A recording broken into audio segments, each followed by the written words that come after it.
Hi sleepyheads, welcome back to Koala Moon. Tonight we have a collection of calming animal bedtime stories to help you fall asleep.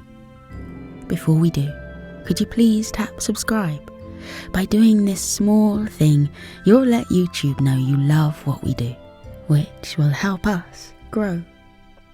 Let's get ourselves cozy, snuggle down, and I'll begin. This is King Leo Needs a Rest by Gillian Rogerson.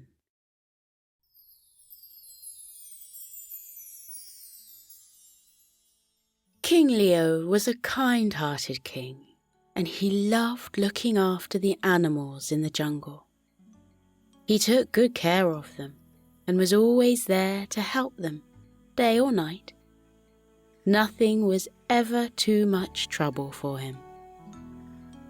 Even though he loved being king of the jungle, there came a time when King Leo thought it would be lovely to have a rest and some time on his own. Not a lot of time, because he would miss the animals too much. But maybe a day to himself would be nice, he thought. A time just for him, when he could relax and chill out. He'd heard from an emu about a new hotel that had opened on the other side of the jungle. The emu had spent a night there and said the hotel's bed was the comfiest one she'd ever slept in, and she'd had the best night's sleep there ever. She explained how the covers on the bed were soft and warm, and the plump pillows had been sprinkled with the soothing scent of lavender oil. The emu told King Leo he should stay at the hotel and see how comfy the beds were.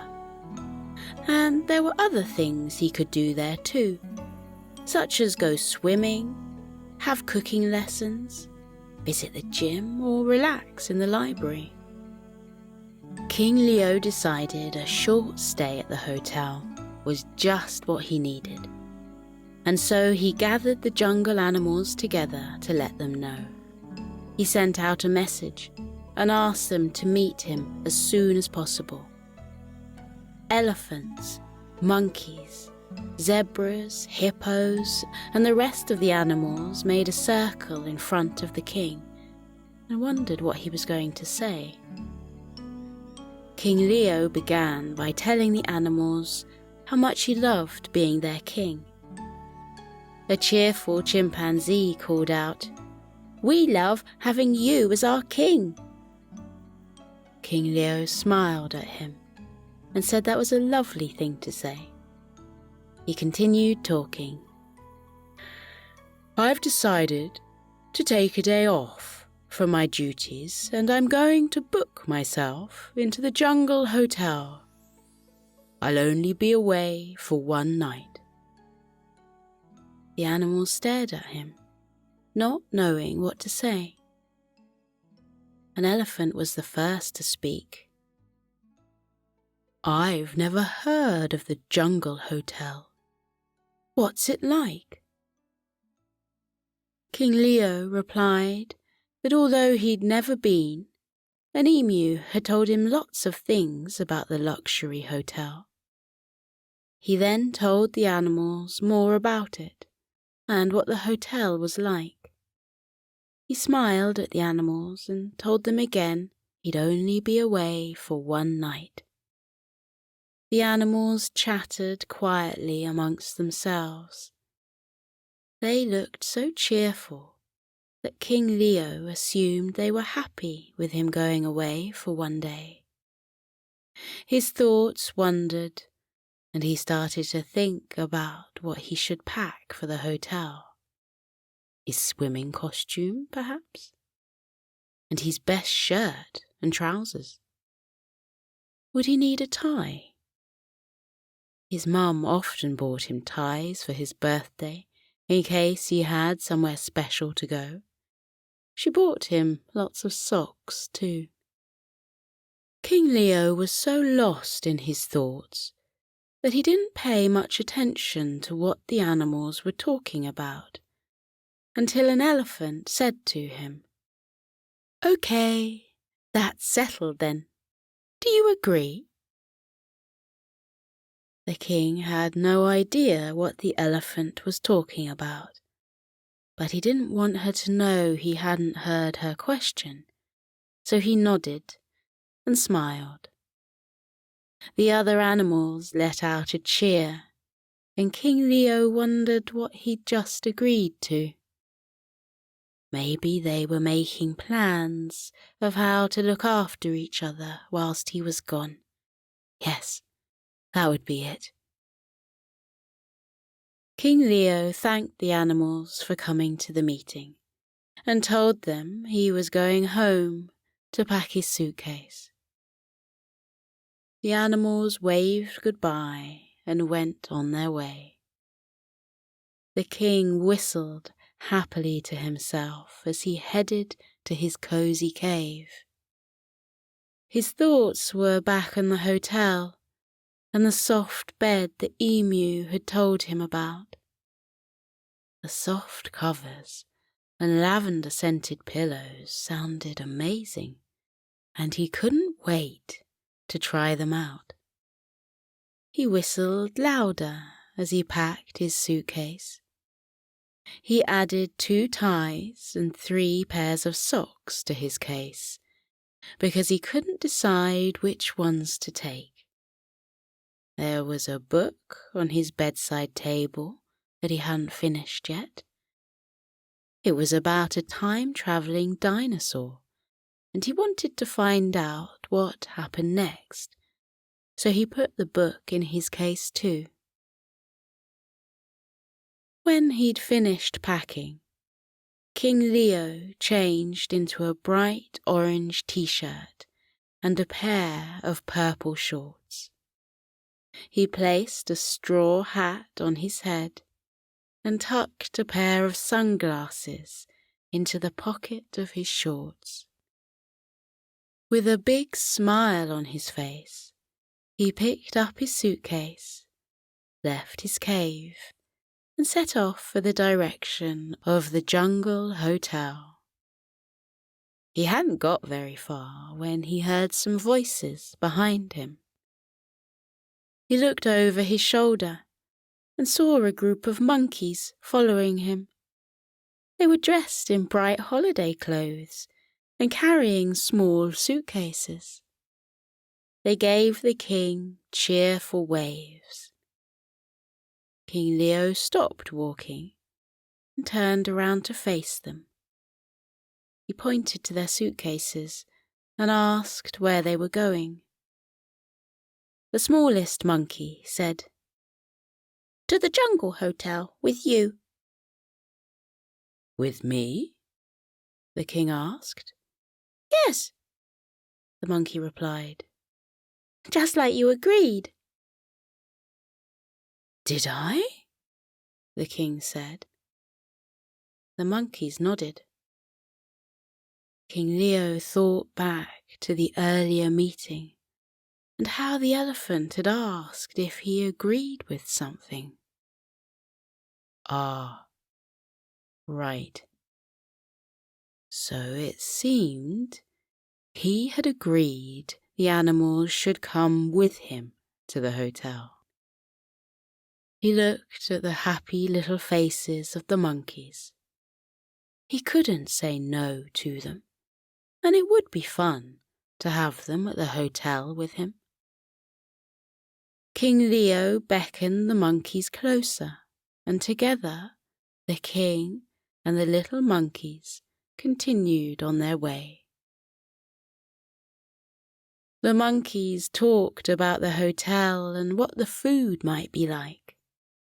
They hoped there would be plenty of bananas there. They loved bananas and couldn't get enough of them. One of the monkeys said maybe there would be banana pie at the hotel, or banana cake. Perhaps banana bread and banana muffins. With a giggle, the smallest monkey said, What if the beds are made from enormous bananas and when we wake up, we can eat them? Yum! The other monkeys laughed at that. King Leo smiled.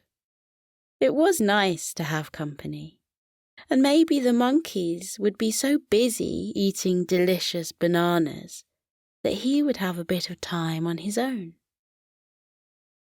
Very soon, King Leo became aware of more voices behind him. He stopped, turned around, and saw a group of hippos on the path. Just like the monkeys, they were dressed in bright holiday clothes and carrying suitcases too. Some of them were wearing swimming trunks. King Leo asked where they were going, but as soon as he said those words, he already knew what their answer would be. And, sure enough, the hippos said they were going to the jungle hotel with him, because the king had agreed to it earlier. King Leo smiled and said yes, it seemed he had agreed to that.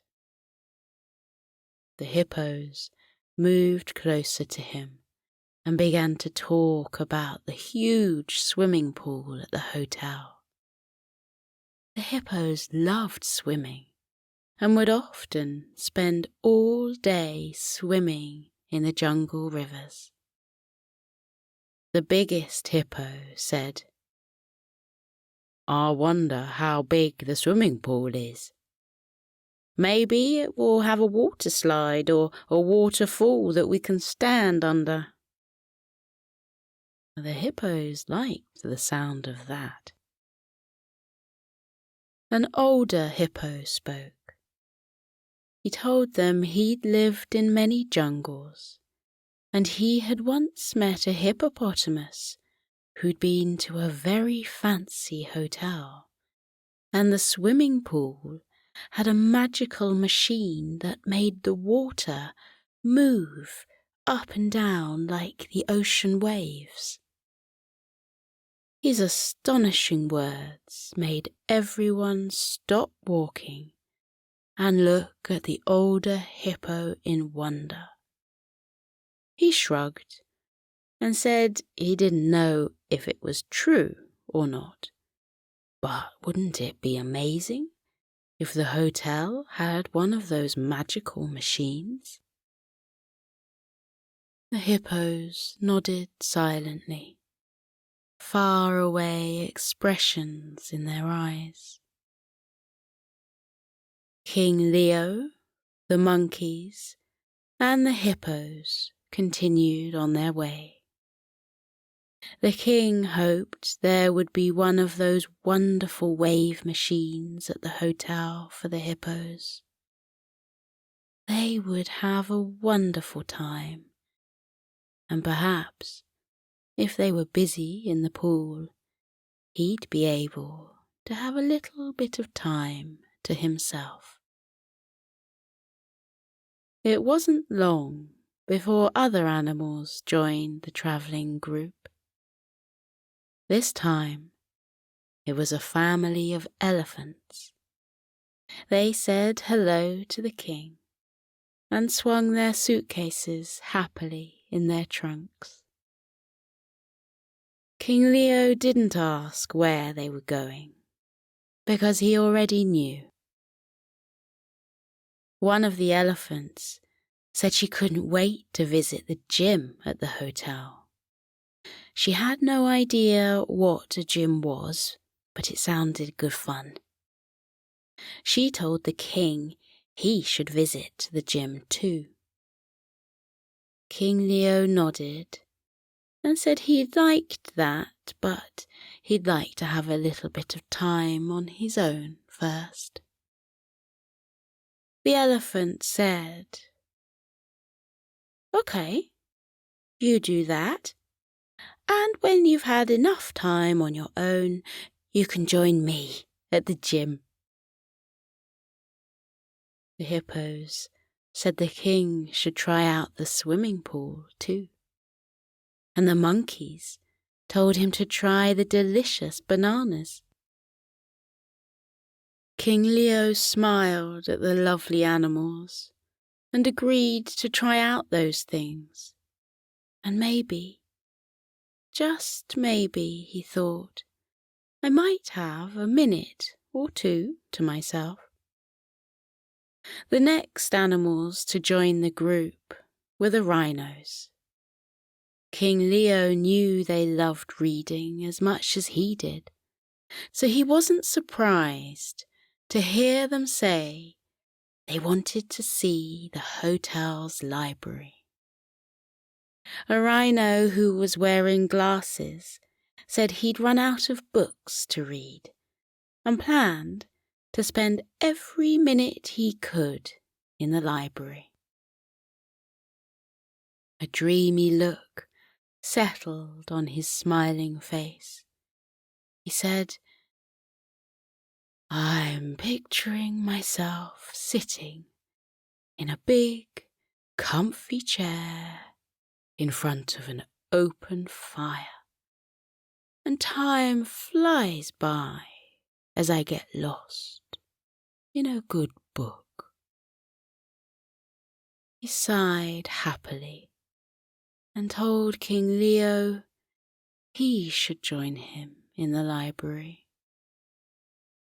The king said perhaps he would. King Leo and the animals walked on, getting ever closer to the jungle hotel. Along the way, more animals joined them until there was a long line of excited animals chatting about the wonderful time they were going to have at the hotel. They were so happy that King Leo didn't mind at all that he wouldn't be alone at the hotel. He looked at the beautiful animals and realized how lucky he was to be with them. But the thought of spending some time alone, even a little time, still lingered at the back of his mind like a precious dream. The jungle hotel came into view. It was more magnificent than the king had imagined. The building was made from golden bricks which twinkled in the light of the sun.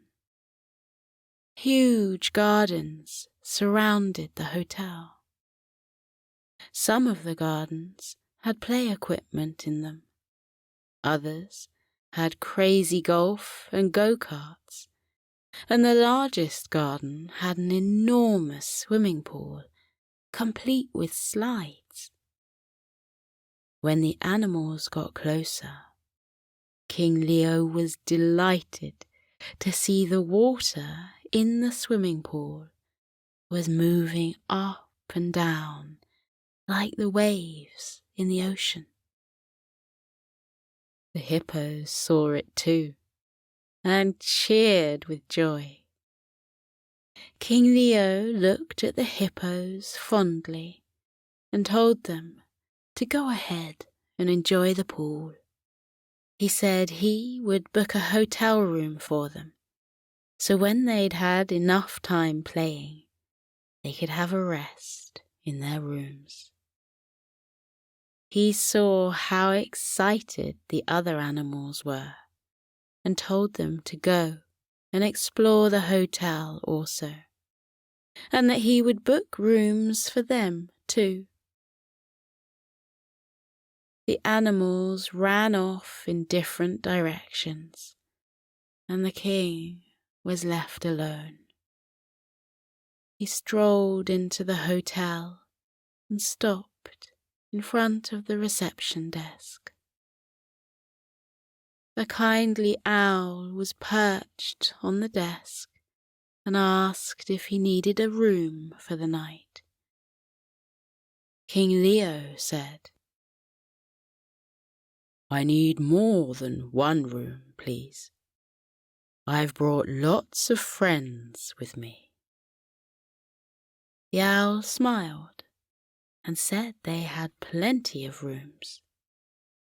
She took a pen from beneath her wing, opened a large guest book, and got ready to write in it. She asked the king for the names of the animals who would be staying that night. King Leo gave her the names. As he got to the end, he had a feeling he'd forgotten someone, so he asked the owl to read the names back to him. She did so and asked if there was a problem. The king frowned. Everyone seemed to be listed, but he couldn't shake off the feeling that someone was missing.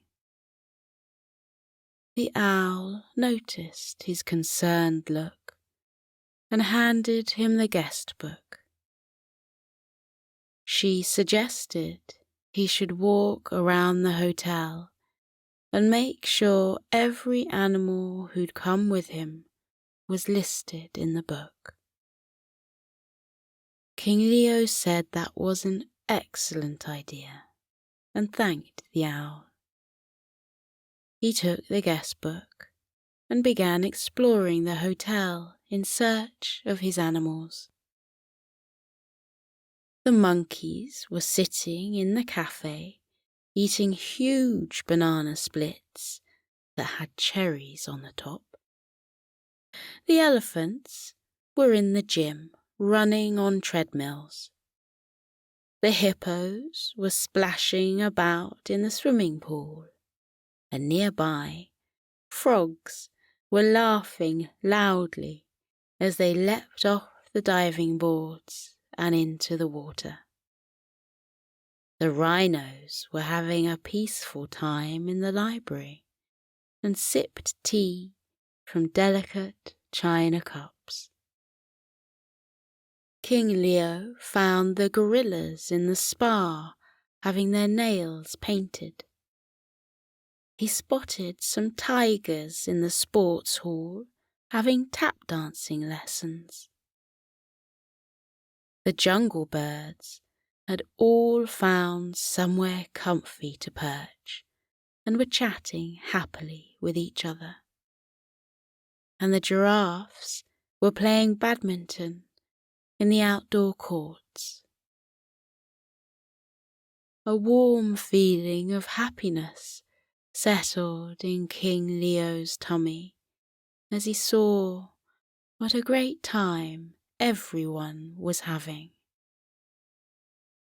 King Leo put a tick against every animal who had joined him on the way to the hotel, and made sure they were listed in the guest book too. There didn't seem to be anyone missing, and the king decided he must be tired, and his thoughts were playing tricks on him. He returned to the reception desk and told the owl everyone was listed. He asked if there were enough rooms for everyone. The owl quickly counted the names and said yes, there were just enough rooms for his friends. She asked if he needed a room for himself too. King Leo chuckled and said he'd forgotten about himself and asked the owl for a room. She said, "You've got the very last one. Here's the key. Your room is ready and you can go there now. I'll take care of your guests and make sure everyone gets their keys later. There's nothing else for you to do except rest and relax." King Leo thanked the kind owl, picked up his suitcase, and walked towards the stairs. He climbed the steps and marvelled at how thick and soft the carpet was beneath his feet. He found his room, unlocked the door, and went inside. The room was beautiful. Large windows looked out over the amazing gardens. The door that led to the bathroom was open, and he caught a glimpse of a large bathtub and fluffy towels. In the middle of the room was the most enormous bed King Leo had ever seen. Just looking at it made him yawn. It had been a long walk to the hotel, and he was more tired than he realized. He really did need a rest. He put his suitcase down and walked over to the bed. He placed his paw on the cover and sighed with joy when he felt how soft it was. Taking his time, he settled himself on the bed and rested his head on the pillows. A calming fragrance of lavender drifted from the silk pillowcases and made the king instantly relax. He let out a long, happy sigh. He closed his tired eyes and got ready to fall asleep. But before he had the chance to drift off, there was a gentle tap at the door. Thinking it was one of his animals who needed his help, King Leo bounded off the bed and rushed over to the door. He opened it to find a sleepy sloth lying on the carpet with her eyes closed. She was called Susie, and the king had known about her since she was a baby. Susie opened her tired eyes and said, "Can I stay at the hotel too, please? I've heard the beds here are enormous." King Leo knelt next to her and said, "Of course you can stay here. I'm so sorry I forgot about you, Susie. I didn't know you wanted to come with us." Susie gave him a slow, drowsy smile and said she had followed him and the others through the jungle, but she kept falling asleep on the way. She asked if there was a room for her, or was she too late? The king knew he'd taken the last room, but he didn't hesitate to give it to Susie.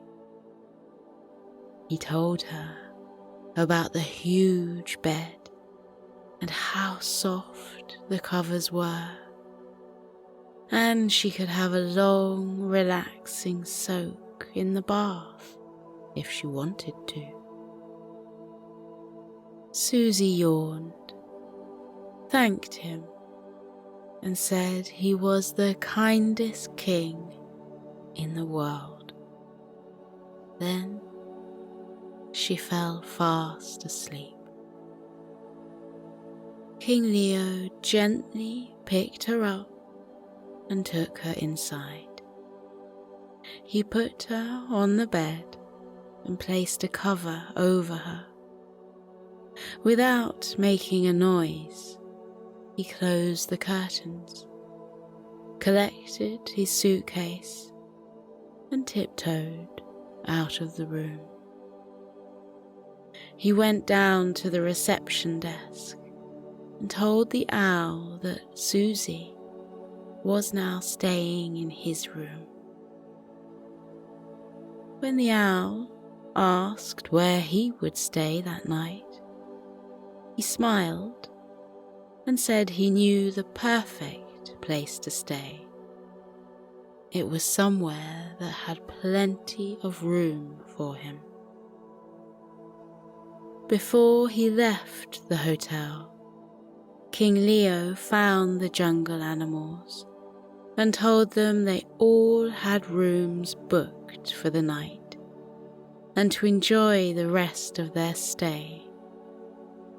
He explained where he was going and said he would see them in the morning.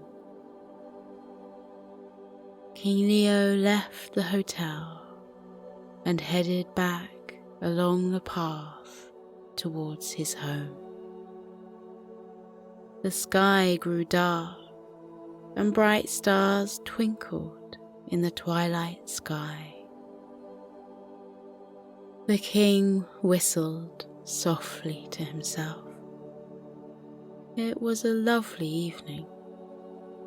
He thought about his animals and the fun they were having at the hotel. They would have a wonderful night's sleep in those cozy beds, and he would have a good sleep too. He arrived at his cozy cave and put his suitcase away. It was such a pleasant evening that he decided to sleep outside.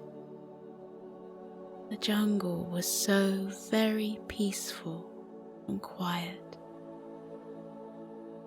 He settled himself down on a soft patch of moss and looked up at the dark sky. A blanket of sparkling stars stretched out as far as he could see. Soothing scents of lavender drifted on a night breeze towards him.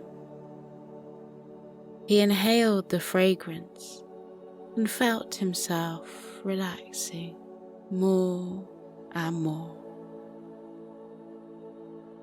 His heart was full of love for his animals. He was so very lucky to be their king. King Leo knew when they returned tomorrow, they would tell him everything about their stay in the jungle hotel. He was looking forward to that.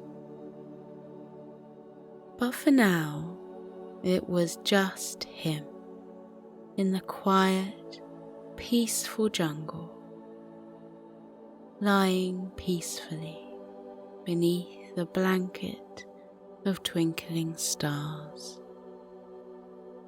The warm evening breeze gently ruffled his fur. He closed his tired eyes and let out a long, long, happy sigh. King Leo fell into a deep, restful sleep.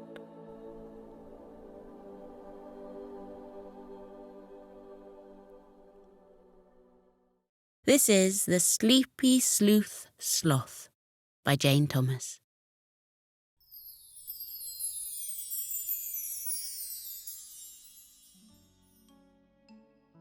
Safi followed Moose out of the door and closed it carefully behind her, turning the key and looking up proudly at the sign. Safi and Moose solving life's little mysteries, it said.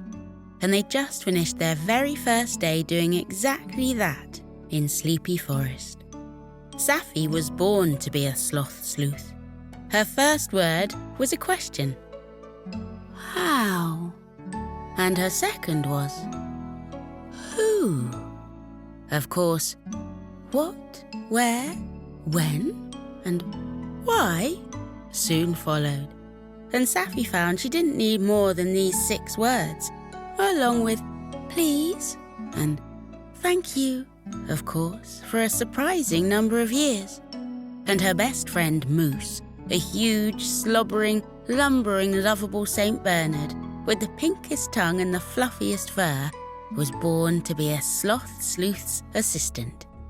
He never knew the answers to her questions, but he made a very good job of trying to find out, covering huge areas of ground in a fraction of the time it would have taken Safi.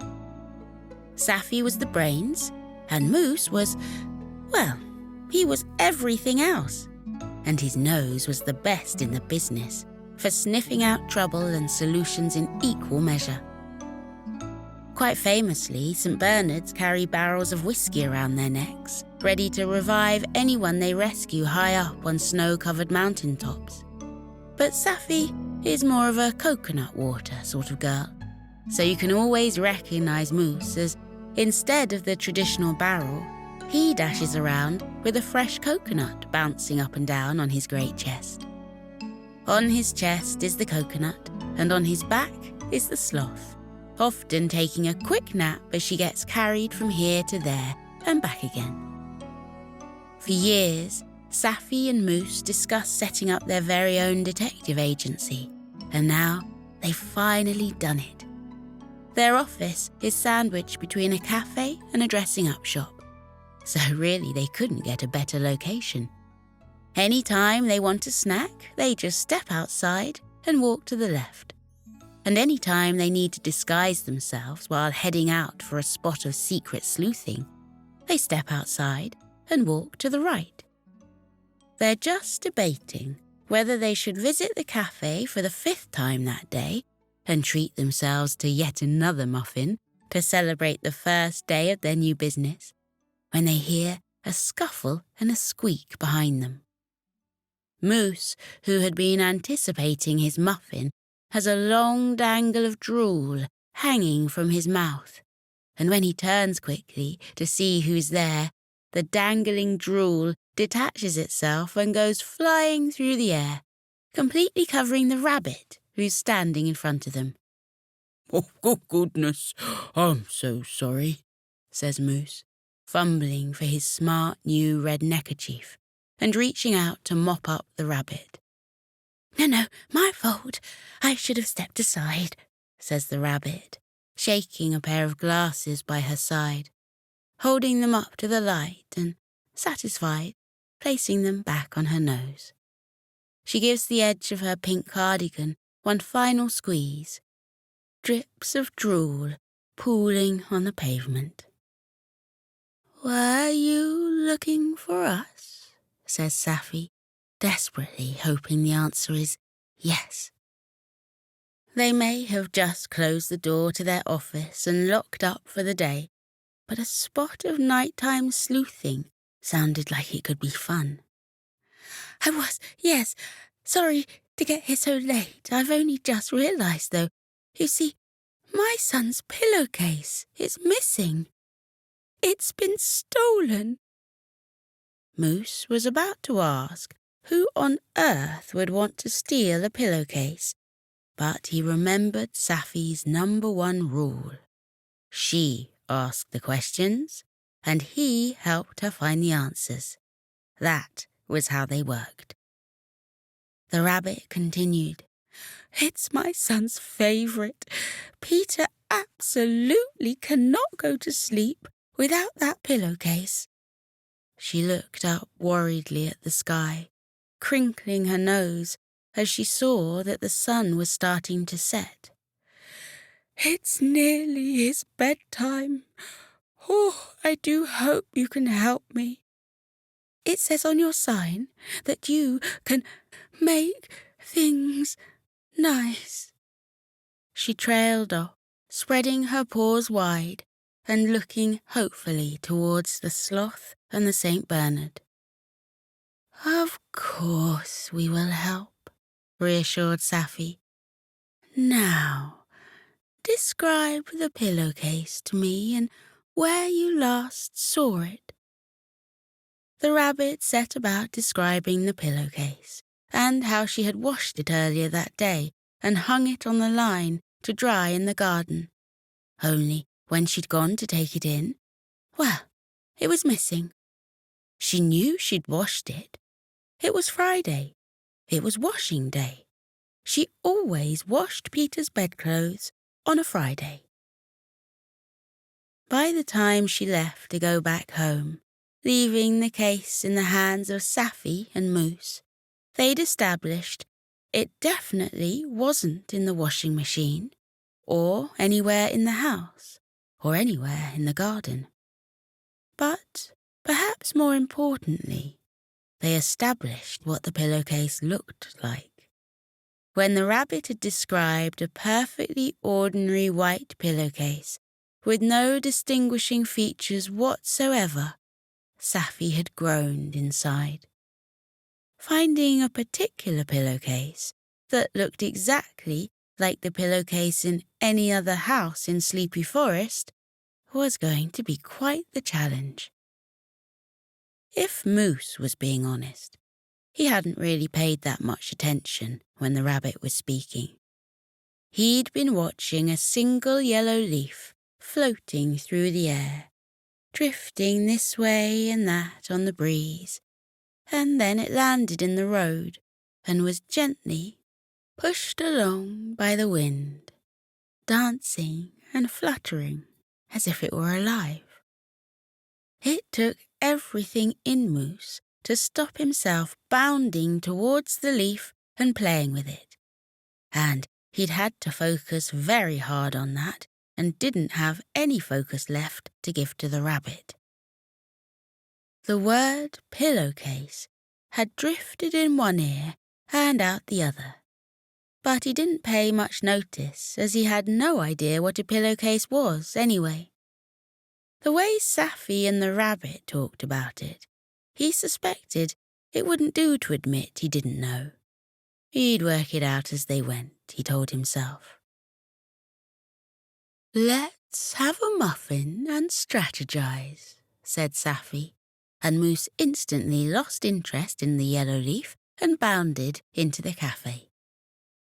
With a blueberry muffin before him and a chocolate chip muffin before her, the two sat in the window and created a course of action, by which I mean Sapphy made the decisions and Moose nodded eagerly.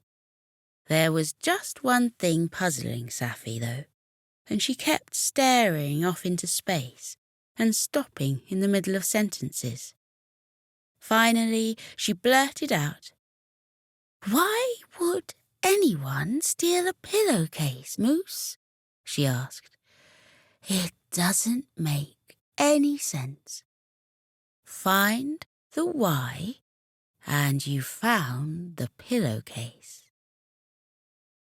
Moose still wasn't prepared to admit that he didn't know what a pillowcase might be, so he offered up his best suggestion. "Because it was a very valuable pillowcase," he said. Sapphy looked at him and his serious expression, then burst out laughing. Moose grinned back at her, although he wasn't sure why what he'd said was so very funny. Isn't that why people stole stuff? Sapphy was still giggling to herself as they left the cafe and she clambered onto his back. Valuable. Ha! You are a card, Moose. You really are. She draped her long arms around his big, soft neck and hugged him tight. Let's start by going down the lane where Rabbit lives. We'll see if we get any ideas what might have happened. Remember, Moose, it's a white pillowcase we're after. A perfectly ordinary white pillowcase. And with that, she settled down to sleep. A sloth is always just a stretch, a yawn, and a contented sigh away from a snooze. And that is how they set off from the cafe, Moose padding along, his giant paws being placed carefully on the pavement, him always aware of his great size and how easy it was for him to knock things over without realizing it, and Safi curled up on his back, clutching a magnifying glass in her paw. Every self-respecting detective carries a magnifying glass.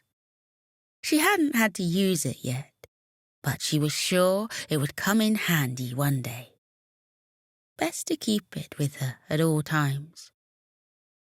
Safi slept for 2 reasons. Number 1, she was a sloth, so it came with the big eyes, curved claws, and long arms. And number 2, it helped her think. Have you ever found that one day you can't answer a question, and the next day you look at exactly the same question, and suddenly the answer is obvious? It's amazing what 40 winks can do to help solve mysteries.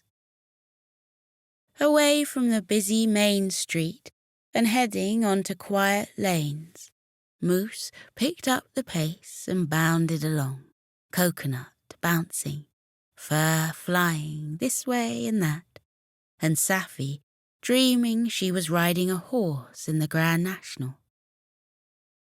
He skidded to a halt by a garden wall, thinking he'd seen something white and fluttering on the washing line.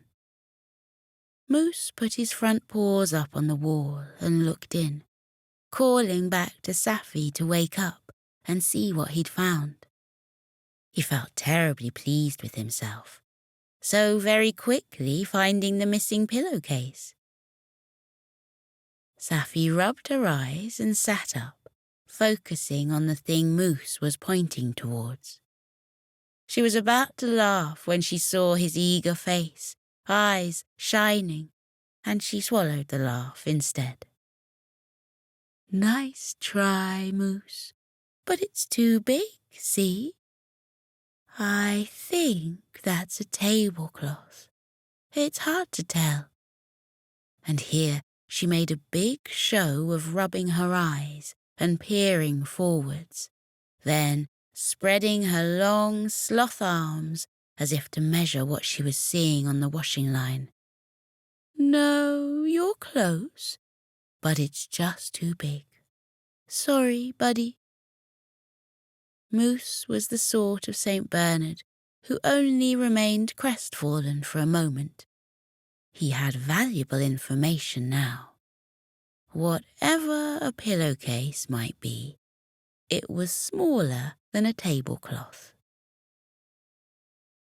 He dropped his front paws back onto the road, checked over his shoulder to see Safi was fast asleep once more, little sloth snores drifting out into the growing darkness, and went back to padding up the lane. He was racking his brain, trying to work out why someone would steal something if it wasn't valuable.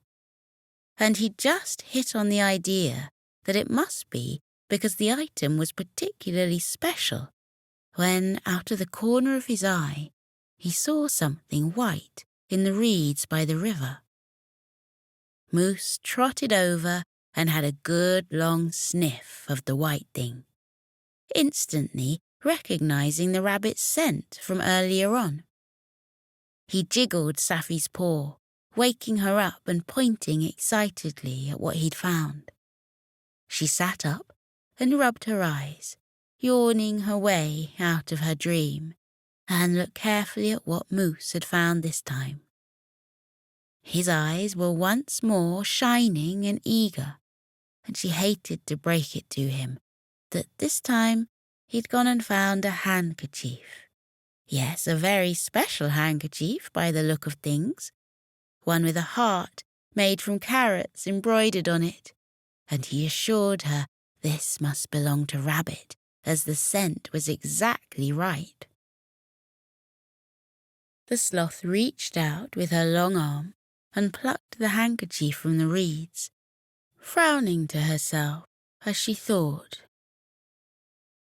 why hadn't the rabbit mentioned anything else was missing? The only thing Saffy could think was she'd been so worried by Peter's missing pillowcase that she hadn't noticed anything else. Or perhaps that was the most important thing, so nothing else was mentioned. Either way, she took the handkerchief and tucked it safely into Moose's neckerchief. "It's too small, Moose," she told him. "But you're getting closer." She nodded encouragingly. "Let's keep going." By which she meant she would have another nap, and Moose would continue to follow his nose and his paws and see if he could find this pillowcase, something he now knew to be smaller than a tablecloth but larger than a handkerchief. Saffy suddenly sat up, licked her paw, and held it up in the air. Her fur rippled in the breeze. "Interesting," she mumbled. "Moose, which way was the leaf blowing up the high street, the one you were watching when I was talking with Rabbit?" Saffy's sleep had done the trick. She'd had an idea. St. Bernards don't blush, but Moose very nearly did.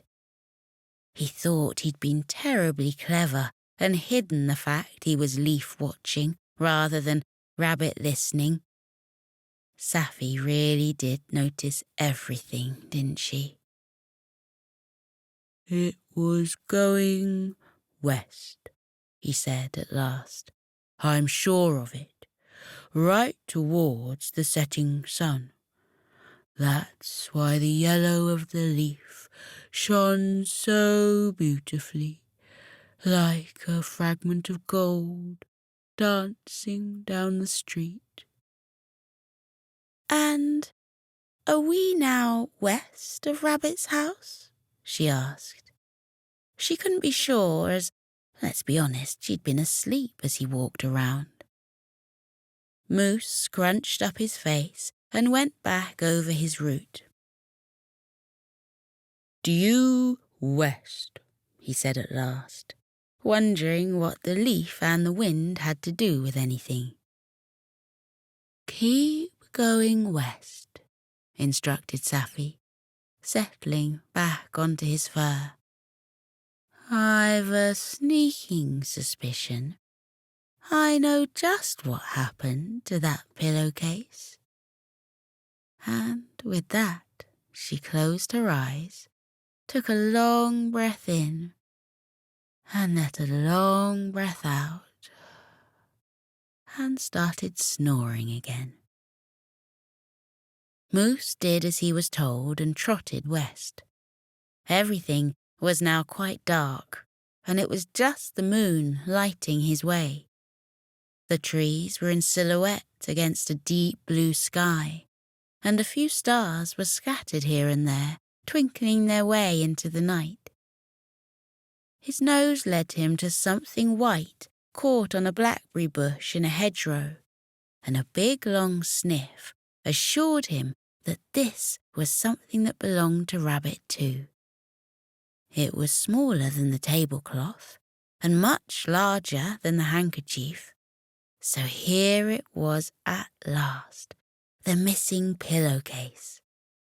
He leaned back and licked Saffy's paw, meaning for a moment she thought she was having a dream where she was lying back in a rowing boat with her paws trailing over the side in the surprisingly warm and slightly sticky sea. It was as she looked at the bright white t-shirt hanging on the hedge that she had a thought. "Moose," she said softly. You do know what a pillowcase is, don't you? He looked down at his paws and then stood up straight and tall, fluffing out his fur. Well, of course I do, he said. It's a case for a pillow. He held his breath. He'd made a wild guess. And Moose? She asked gently. Do you know what a pillow might be? He looked to the side and saw a tree drooped dramatically over the river and pointed that way. Something close to a weeping willow? He suggested, clutching at straws. Safi sighed to herself. It was her fault. She shouldn't have assumed her lovable, huggable best friend knew what he was looking for. A pillow, she explained, is something we use when we go to sleep. We rest our heads on it. Moose looked at his paws, confused. He rested his head on those when he went to sleep. Safi saw that and smiled. Okay, some of us use pillows, she added. They're soft and fluffy, and the perfect place for our heads when we want a really good night's sleep. She described how long they were, and how wide, and how high, and how a case would slip over this pillow, and finally Moose knew exactly what he was looking for. He'd seen them 1,000 times hanging on washing lines in gardens, but never thought to ask. Safi was the one who asked the questions, after all. But this t-shirt definitely belongs to Rabbit, she checked. Sloths are very good at sleuthing, but their sense of smell is nothing compared to a St. Bernard. Moose nodded, and she slipped the white t-shirt alongside the handkerchief, safe to return to the rabbit. I don't think anyone stole the pillowcase, she confided to Moose. I think the wind blew the washing away. That's why we're finding all these other things. I think Rabbit was so worried about Peter's special pillowcase that she didn't notice her own things were missing too. And I think if we keep going west, we're going to find that pillowcase. It may be in the reeds by the river, or on a blackberry bush, or somewhere else entirely. But it's out there. I don't believe it's been stolen, not for a minute. The how had been answered, along with the why, the what, the who, and the when. Now they just needed the final where, and they knew that it would be west. Safi settled down for another nap, and Moose padded his way towards the tall trees in the distance. This time, he was determined not to make a mistake. He looked at the thing he saw fluttering on the top of a pole, and he took a long sniff to make sure it belonged to Rabbit. Then he thought back to the tablecloth and how big it was, and the handkerchief and how small it was, and the t-shirt and how it was the right size but the wrong thing. and he decided, yes, this absolutely was the pillowcase. He nudged Safi awake, and she looked up, inwardly sighing to herself. "It's a flag, Moose," she said. "It's the pillowcase," he said stubbornly. "It's a flag. Look. Look at all those other things fluttering on the top of poles." Moose looked and saw that it was true. There were many things the same size as the white pillowcase, all of them fluttering in the breeze. There was one with red and white stripes and a lot of stars on a blue background, and one that was mostly blue with some stars on it and a complicated red and white pattern in the corner, and one that was white with a big red circle in the middle. And oh, so many pictures and colours and shapes. He looked back at the pillowcase and knew he was right. He sat. He was not going to budge until Safi agreed with him. If you've ever taken a dog for a walk, you'll know how they can sometimes sit and refuse to move, however hard you pull on their lead, or however many treats you offer. That was Moose's mood right now. "If it's a flag," he said, "why doesn't it have any pretty colours or pictures like all the others?" He had a point.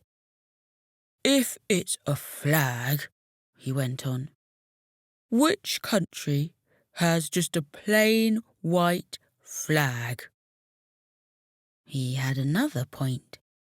For a dog who didn't ask many questions, he was asking some very good ones. Safi reluctantly agreed to climb the pole, just to satisfy him so they could move on and find what they were really looking for. And the closer she got, the more she came to realize Moose was absolutely right.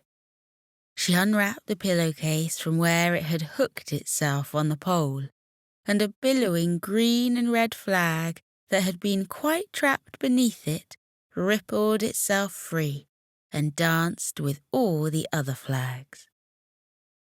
Rabbit clapped her hands when they presented her with the handkerchief, the t-shirt, and finally the pillowcase. "Oh, what a super sloth sleuth you are," she said, beaming from ear to ear. "I couldn't have done it without my partner," said Safi. And this time, I swear Moose really did blush. He was so pleased with what she said. "Teamwork," he mumbled, looking down at his paws. "Teamwork makes the dream work, right, Safi?" Safi privately thought to herself that her dream work helped the teamwork too. These things often go both ways.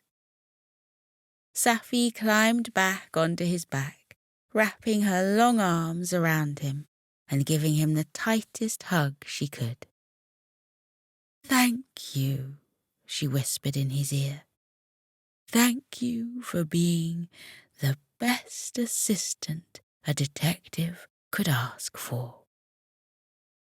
She lay on his back, thinking of the little rabbit who was now going to be safely tucked up in bed, happy that his pillowcase was once more returned. She thought of him burrowing down beneath his blankets, curling up in a tight little ball, fluffy tail twitching this way and that as he slipped into dreams. And then she, too, stretched her mouth wide with a yawn, and Moose padded softly along the lane, taking her home. He eased her onto the branch where she liked to sleep, arms and legs wrapped around, and head resting gently on a pile of leaves. And then he went to his huge basket by the fire and turned around and around, arranging himself just the way he liked to be. He looked out at the moon and the stars for a moment, smiling to himself as he thought of all those flags fluttering in the breeze, and then flopped his head down onto his giant paws and closed his eyes. He wondered why anyone would need a pillow if they had paws as soft as his, snuggling down and disappearing into dreams where he and Safi solved mysteries, ones that meant she had to use the magnifying glass she carried with her everywhere. And people thanked them, and he ate muffins each and every day. And just like that, it didn't matter at all that he hadn't known what a pillowcase might be. There will always be things we don't know, and always questions that don't have answers. But that is part of the wonder of it all, the magic of the world. The rainbows and moonbeams and stars don't ask for reasons. They just shine and sparkle and dance. And that is the most perfect answer of all.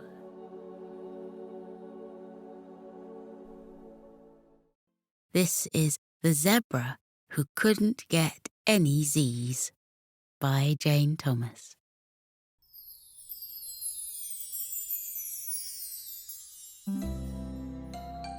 On the very edge of Sleepy Forest, there's a sleepy savannah. There's a river that runs along the edge, and in the river live crocodiles and hippos peacefully side by side, nostrils twitching above the surface of the water as they hide from the heat of the sun. And as you go further in, if you look behind the bushes and around trees, you'll spot elephants and giraffes and herds of buffalo wandering around, munching contentedly on leaves and sticks and, let's face it, in the cases of elephants, entire branches sometimes. Rhinos are there too, of course, and a whole load of complicated animals that look a little bit like deer, but are called things like klipspringers and sable antelope and bushbuck. And out on the plains, that's where you'll find the zebras. They're often hanging about with wildebeest who look a little as if they've been around since the time of the woolly mammoths. They live side by side in groups, in perfect harmony, where the zebras like to eat long grasses until they're worn down to a stump, and the wildebeest love to eat short grasses that have been, thanks to the zebra, worn down to a stump. Of course, weaving their way between the trees and the plains and the river are the lions and cheetahs and leopards and hyenas, with their different types of spots and fancy hairdos. And sometimes they'll sleep in trees, and sometimes they'll sleep out in the open.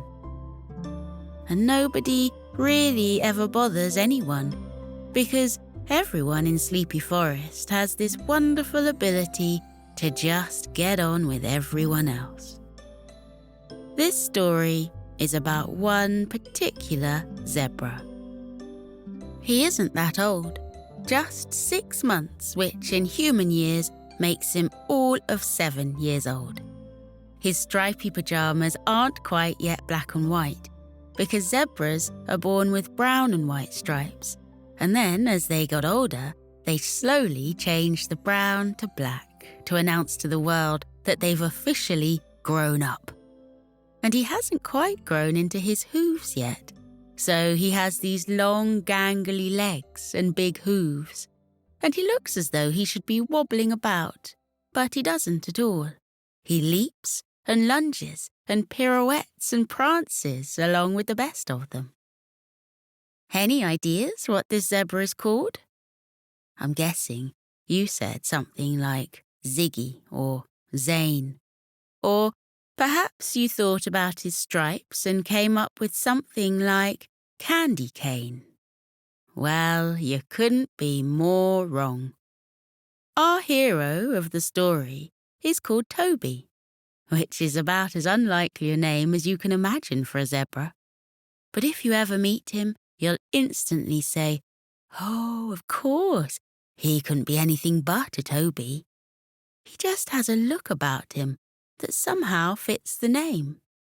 Well, that and the name tag he wears on his chest. That's another reason you'd instantly know he was Toby. Now, here's something you and Toby might have in common. And I'm guessing you never thought you'd have much in common with a zebra. Have you ever had one of those days that was so exciting, with so much going on, that it made you so hyper and happy and excited by everything that even though you were really, really tired, you just couldn't go to sleep? Everything keeps whirling around in your brain, and it's impossible to make it stop. Toby has a lot of those days. I'm sure you would too if you lived somewhere like he did, with so many wonderful things to see and fantastic creatures to play with. So, he is known near and far, far and wide, as the zebra who can't get any Z's. He just doesn't sleep. Well, he does, obviously, but not when he wants to. Not when he lies down at night with his head nuzzled onto the soft warmth of his mother's big round belly. Not when he gets himself all cozy beneath the branches of a sweeping tree, a pile of grass making the perfect pillow. No, he will just get so tired all of a sudden that he lies down in the middle of the day under the hot sun and has a nap. And when he wakes up from those naps, he's all grumbly and grouchy and grizzly for a while, because he didn't really have a very good sleep at all. And now he's all hot and sweaty and needs to go to the river for a bath, and everything is just too much for this little zebra. So, today, tired of being, tired, Toby's mother has suggested he goes to all the animals he can find and ask them for tips on how to go to sleep. She suggests this partly because it's a very good idea indeed, and partly because Toby kept her awake all last night by asking her questions, and she wants a little bit of peace to have a good long nap all by herself. "Which star is that?" Toby asked, just as she was about to fall asleep. "Can I see a planet tonight?" Toby asked, just as her eyelids were drooping shut. "Did you see that owl flying by?" Toby asked, when she was on the brink of taking a first satisfied snore. And so it went on. "Did you see that bat? How do bats fly so fast? Can bats see where they're going? Is the moon really made of cheese?" The whole night long. It was when Toby's mother yawned so long and so wide that she accidentally swallowed 6 whole flies in the process that she realized it was time for her to get some sleep. And so she has sent Toby out on his mission to learn all about snoozing and sleeping and snoring and dreaming. The first animal Toby comes across, of course, is a wildebeest. "Excuse me, wildebeest," says Toby very politely, as he has been brought up to be a polite little zebra. "Would you mind telling me the secret of sleep? For I am the zebra who can't get any Z's." The wildebeest scratched his head with his hoof for a moment and gave the question some thought. "I suppose," he said at last, "I like to sleep in the very middle of the herd. That way I have 100 other wildebeest all wrapped around me, and it's the warmest, snuggliest, softest blanket anyone could ever dream of having. I like to lie back with someone's head on my belly and my head on someone else's, and our hooves all tangled together, so in the morning it's all confusing as to which legs belong to which of us, and we don't really know until we stand up. And I count the stars in the sky to fall asleep." And the wildebeest paused before adding thoughtfully, "Do you know, I've never counted more than 10 before I'm fast asleep." Toby, polite as ever, thanked the wildebeest for his words, and the wildebeest bowed his head and said Toby was very welcome and went back on his way. Toby trotted straight back to his mother, who had just slipped into the most beautiful sleep she had known in ages, and, nudging her with his nose, he woke her up, shaking with excitement. "Mum, Mum," he said as she looked at him with bleary, sleepy eyes, "I asked the wildebeest." His mother nodded her head. "That's lovely, dear," she said, eyes already closing again. "Go and ask someone else." Toby considered waking her up again to ask her who he should visit next, but fortunately for her, a giraffe wandered by in the distance. So Toby kept his question to himself and trotted across the wide open plain. "Excuse me, Mr. Giraffe," called Toby, waiting for the sound of his voice to reach the giraffe's head so very far away before he went on. "Would you mind telling me the secret of sleep? For I'm the zebra who can't get any Z's." The giraffe looked down at the little zebra, far, far below, and then stretched his neck all the way to the ground so he could speak more easily with Toby. "Well now," he said, chewing a pile of leaves as he thought aloud, "I suppose I like to sleep leaning up against a tree," he said at last. Toby was silent, big eyes asking questions for him. So the giraffe continued. "Yes, you see, I find it very convenient to sleep standing up. Sometimes I get terribly hungry right in the middle of the night, and it's awfully good if all I need to do is lean my head forwards a matter of inches, and I can grab a snack right off the tree.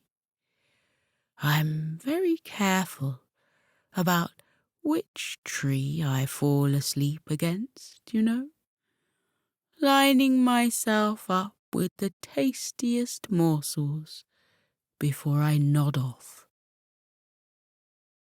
Toby thanked the giraffe, and the giraffe smiled at him, and then lifted his head once more. He was buried in the tree in such a way that when Toby walked away and looked back, all he could see was the giraffe's legs poking out of the bottom, and the giraffe's head poking out of the top, and no body or neck at all. And Toby had a little giggle to himself as he walked back to his mother. "Mum, Mum," he said, nuzzling into the side of her neck. She had been busy having a lovely little nap, imagining getting her hooves done at the hoof salon, all polished and shiny, and perhaps with a hint of sparkle added to them to suit the latest fashion. And then she woke to Toby smiling excitedly at her. "I spoke to a giraffe." "That's lovely, dear," she said, still half asleep. "Why don't you go and ask someone else?" She was about to fall fully asleep again and go back to the hoof salon when she had a thought.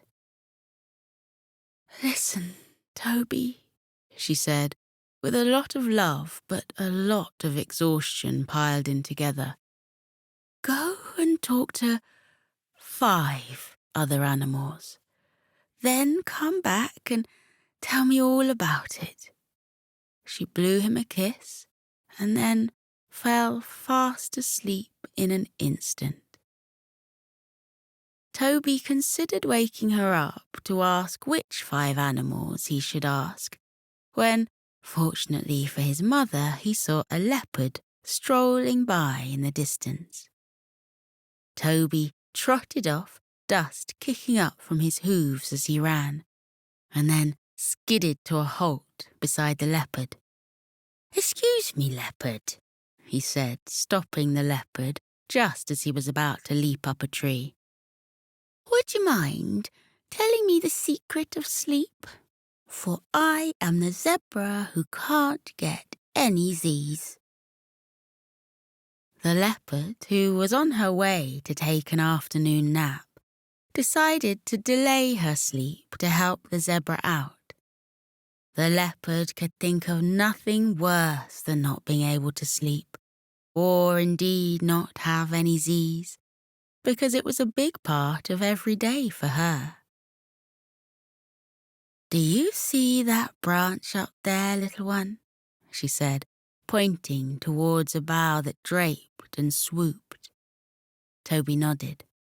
"Well," the leopard went on, "I like to find a bough just like that so I can lie in it and let my tail hang down and swish and sway in the breeze. If I'm very lucky, I will find one with a nice padding of soft moss that I can use as a pillow." The leopard looked at Toby and looked at the tree and said, "I'm not sure that's terribly helpful. Can you climb trees? I have claws in my paws, but your hooves are shiny and smooth." Toby tried to climb the tree but kept slipping down, landing with a bump and a thump at the bottom. "Maybe," said the leopard kindly when he had crashed down for the 4th time in as many minutes, "you just aren't supposed to sleep in a tree. Perhaps some other animal has the magic formula for you. Look, there's an elephant. Go and ask him."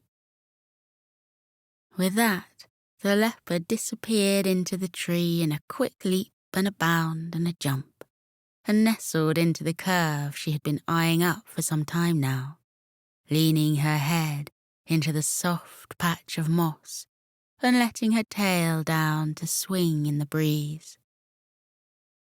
Toby called up to thank her, then pounded away to catch up with the elephant. Elephants are surprising creatures. If you don't keep your eye on them, they'll have disappeared behind a bush before you know it, and you never see them again. When he was close, Toby called out, "Excuse me, Elephant," panting a little after all his running. "Oh, would you mind telling me the secret of sleep? For I am the zebra who can't get any Z's." The elephant paused on his way and looked down at the zebra. "Look at my size," he slowly said. And Toby did indeed look at the huge size of the elephant standing before him. "Do you know how much I have to eat every day to keep this size?" Toby shook his head, his mind racing, trying to guess how much. "A lot," was the answer. "An awful lot. More than you can imagine. So my favorite thing is to sleep and eat at the same time." Toby's eyes grew wide. "You can do both at the same time?" he said, impressed by what he could only think of as a magic trick. The elephant nodded solemnly, reaching forwards to pull a branch from a tree and start inserting it into his mouth as he spoke. Toby tried not to look. His mother had taught him to be polite, and that very much included not speaking with your mouth full. The elephant spat out bits of leaves and bark as he spoke. "I have to," he said. "Very important to me. I only sleep about 2 hours a day, too. I'm not sure I'm the best to answer your question. Look, if you're very quick, you might just catch that hippo. Why don't you ask her?" Toby said thank you and trotted off towards the hippo, all the while wondering if he could master the art of sleeping and eating at the same time. He managed to catch the hippo just as she was about to slip into her afternoon mud bath. "Excuse me, hippo," he said. "Would you mind telling me the secret of sleep? For I am the zebra who can't get any Z's." The hippo squelched her way into the edge of the muddy pool, feeling it ooze beneath her feet in the glorious, delicious way mud manages to do. "I like to sleep under water," she said, and Toby opened his eyes even wider than when he'd heard the elephant say he liked to eat and sleep at the same time.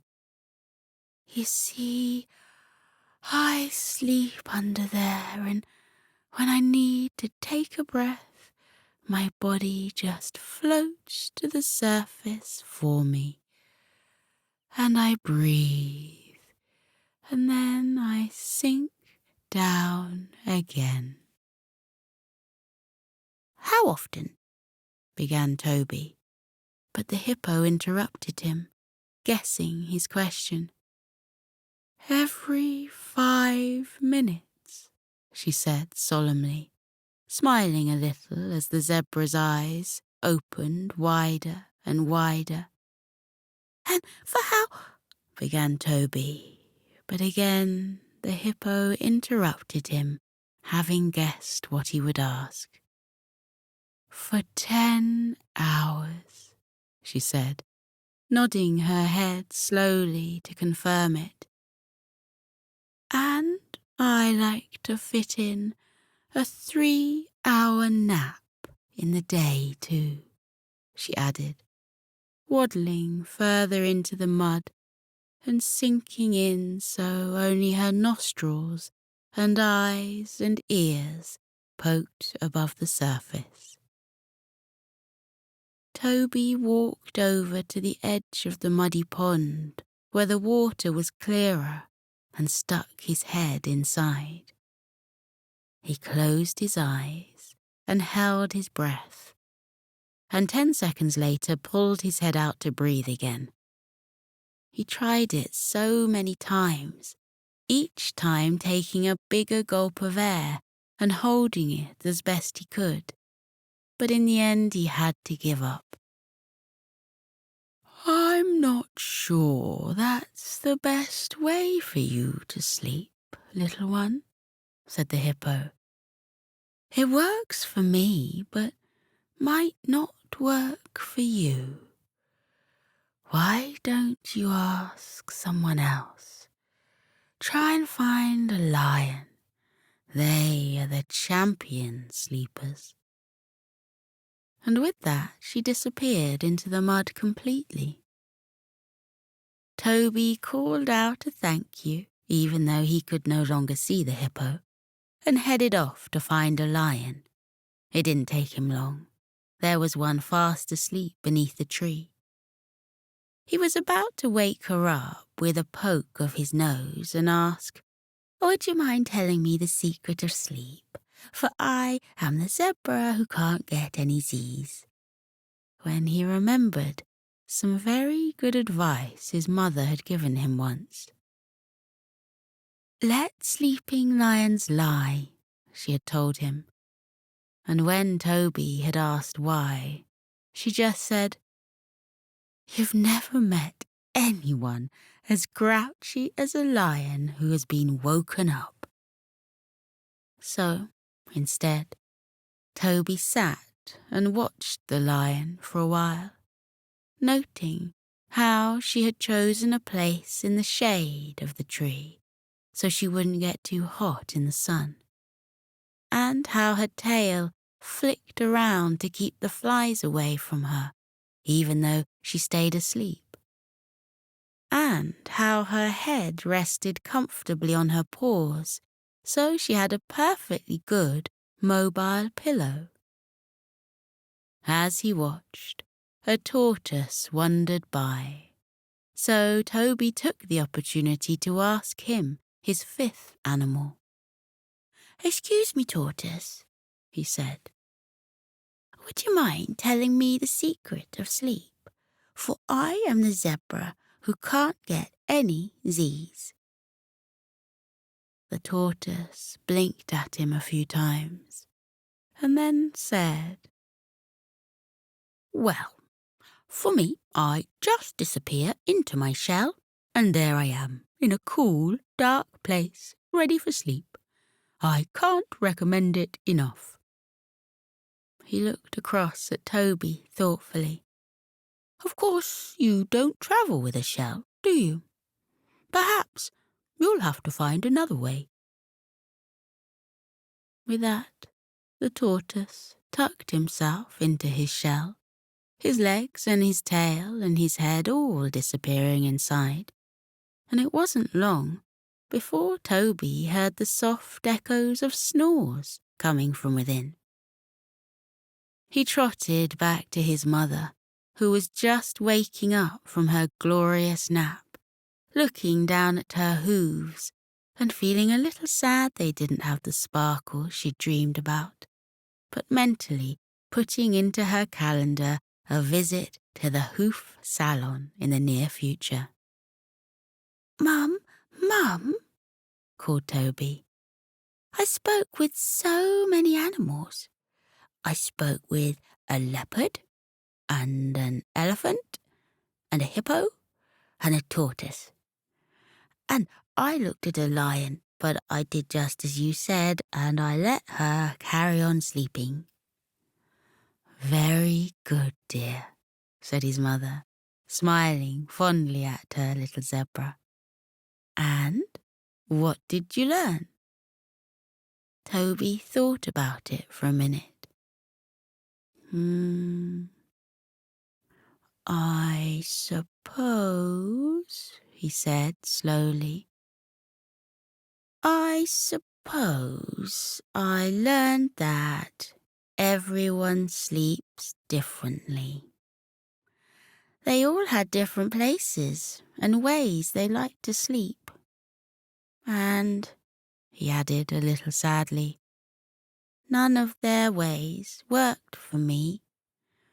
I can't climb trees, or eat while I'm sleeping, or sleep underwater, or sleep for 20 hours a day, or disappear inside my shell.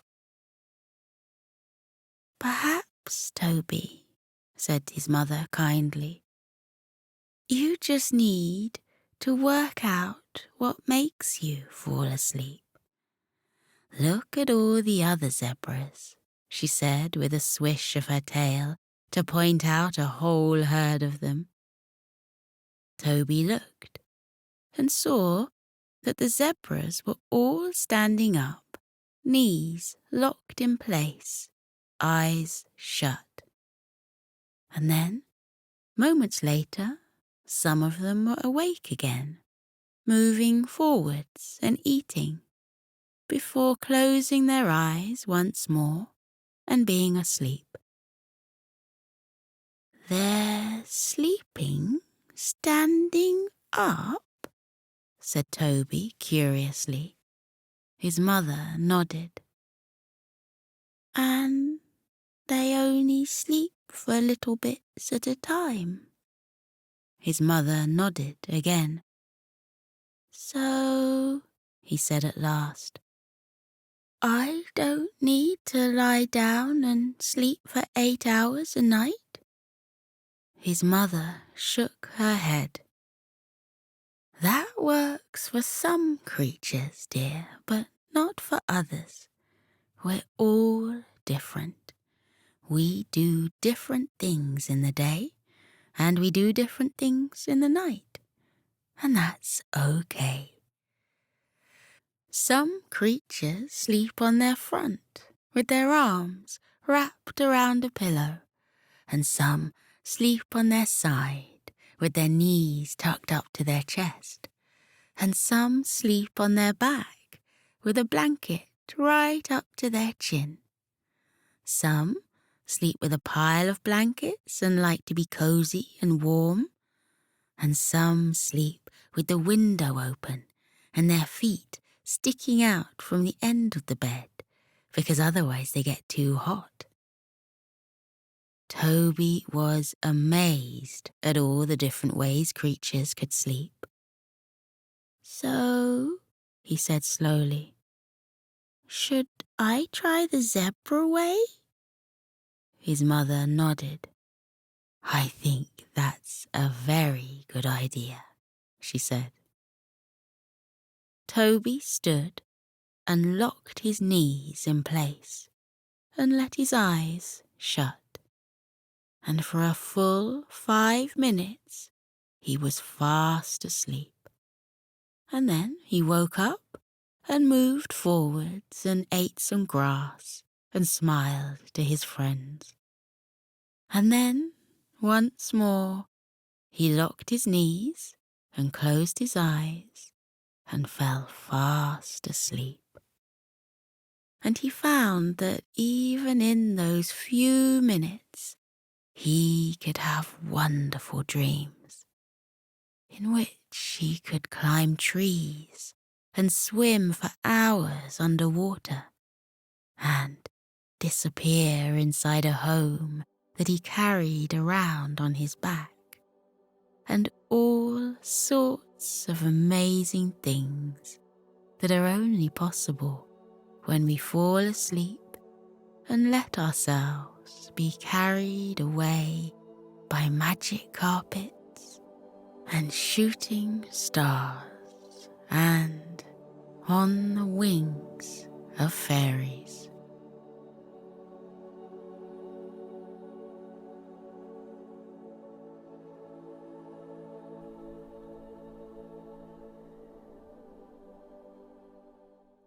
Pull up your blanket and tuck yourself in as I read you Hector and Sunny Take an Afternoon Nap by Gillian Rogerson.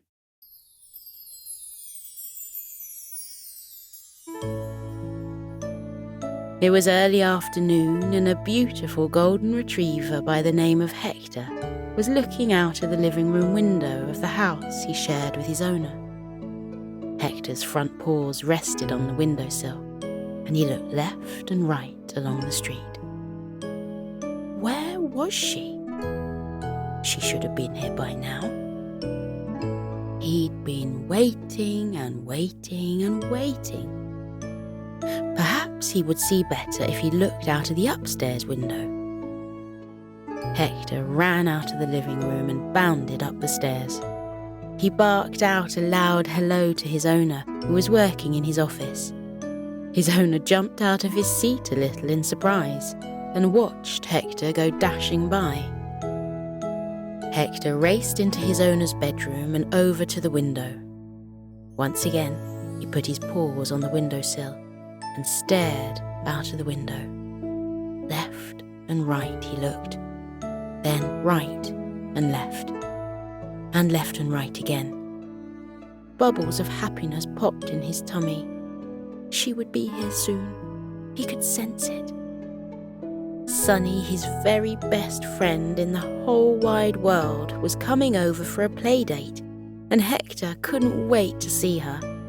He had lots of fun activities planned for them. A familiar car drove along the road and stopped outside Hector's house. Hector saw a dog with golden brown fur and beautiful light eyes sitting in the back seat. It was Sunny. She was here. Hector's heart danced and he howled with joy. His tail wagged furiously and he spun around 3 times in utter excitement. Hector ran out of the bedroom and into his owner's office. He barked twice to let his owner know Sunny was here, and then he bounded downstairs and sat right next to the front door with a big doggy grin on his golden fluffy face. There was a knock at the door. His owner came down the stairs, smiled at Hector, and asked him to kindly move to the side so he could open the door. Hector moved a little bit. His owner opened the door and in bounded Sunny. Her huge smile matched Hector's. Hector barked and said, "Hi, I'm so glad you're here. I've been waiting ages and ages and ages. What do you want to do first?" Sunny said, "I don't know. Can I have a look around your home, please? I know I've been here before, but I like to have a nosy in case there's anything different. Have you got any new toys? Any of those squeaky ones? I've got some, and my owner keeps playing hide and seek with them." Sunny chuckled in that sweet way of hers and added, "No matter where she hides my squeaky toys, I always find them." Hector chuckled too. He asked Sunny to go with him, and he'd take her on a tour. Sunny barked a goodbye to her owner and trotted after Hector. Sunny's owner said to Hector's owner, "Are you sure it's okay to have Sunny all day?" "Of course," he replied. "She's no trouble at all. Hector loves having her here." Sunny's owner nodded and said thank you. "Sunny is due for a nap soon. I've brought her special blanket in case she needs it. She loves having a nap.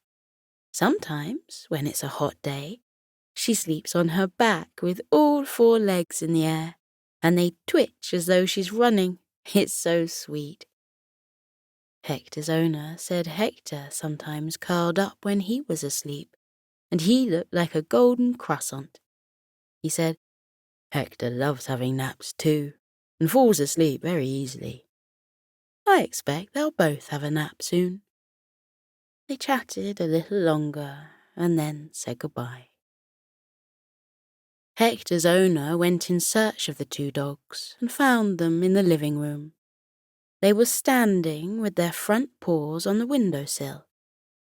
They were barking quietly to each other, and kept making a noise that sounded like a laugh. Hector's owner smiled fondly at the dogs and wondered what they would say if they could talk. He went into the kitchen to make himself a cup of tea. Hector said to Sunny,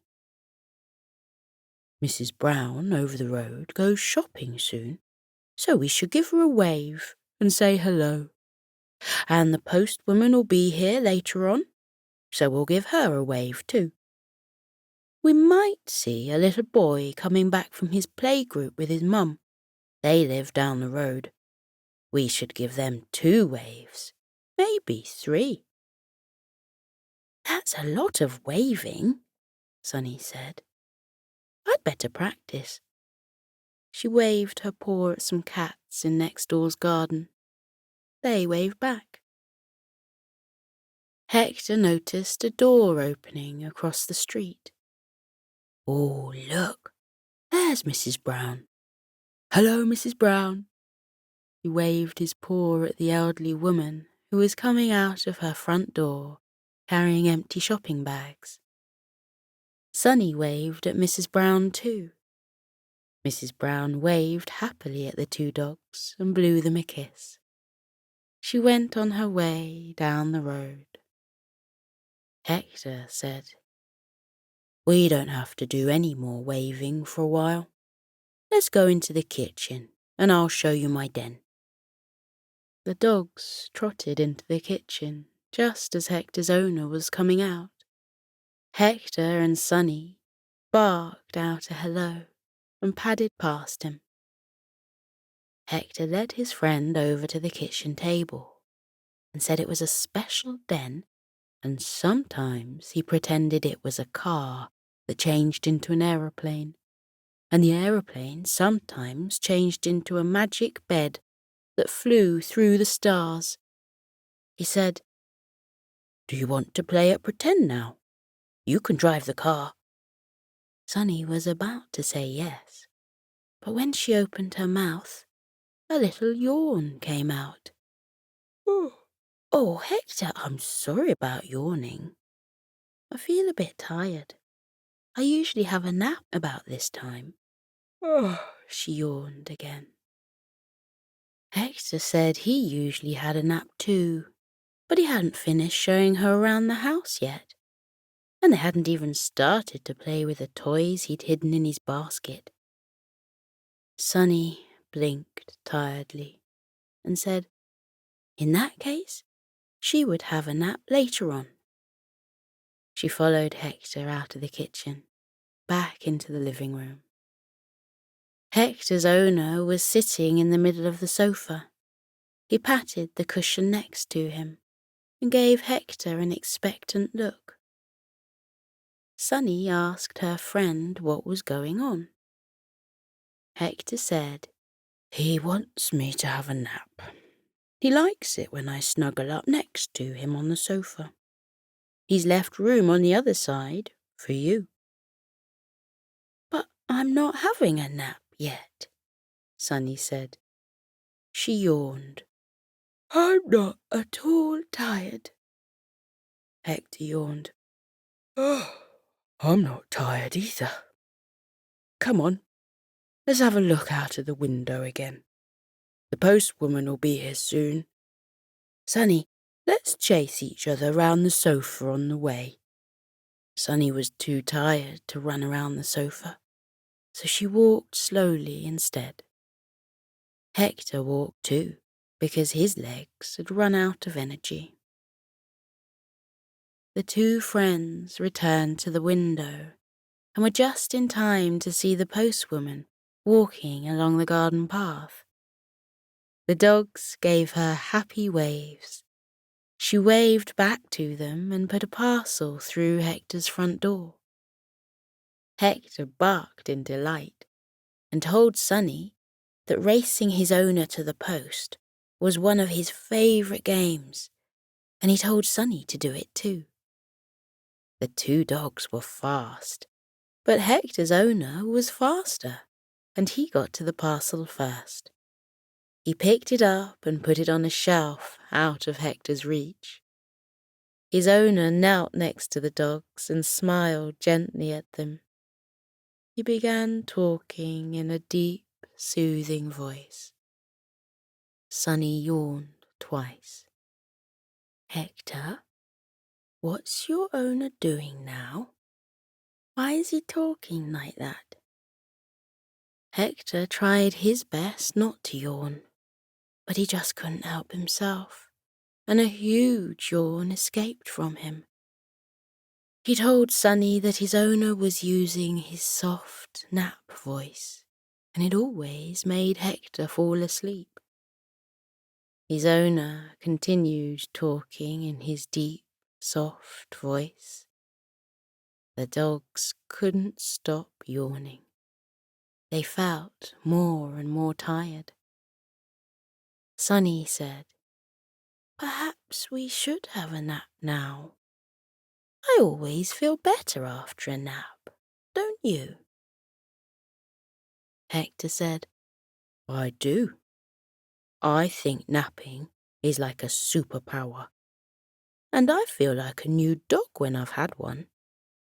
Let's go into the living room. The rug in front of the fire is lovely and soft. It's the perfect place for a nap." On legs that were very, very tired, the dogs walked slowly into the living room. Sunny flopped onto the rug, her heavy eyes already closing. "Just a minute, Sunny. You need a shoe. I'll get you one." Hector rummaged about in his basket and found a pair of shoes that he'd decided his owner didn't need anymore. He gave one to Sunny and said, "I always sleep better when I'm resting my chin on a shoe. I don't know why it works, but it does. Have a go." Sunny rested her chin on the shoe, smiled sleepily at Hector, and said the shoe did feel comfy there. Hector laid at her side and put the other shoe under his chin. He let out a contented sigh and closed his tired eyes. He heard his owner coming into the room and sitting on the sofa. He was quietly humming a happy tune. Sunny and Hector felt warm and relaxed, cozy and happy.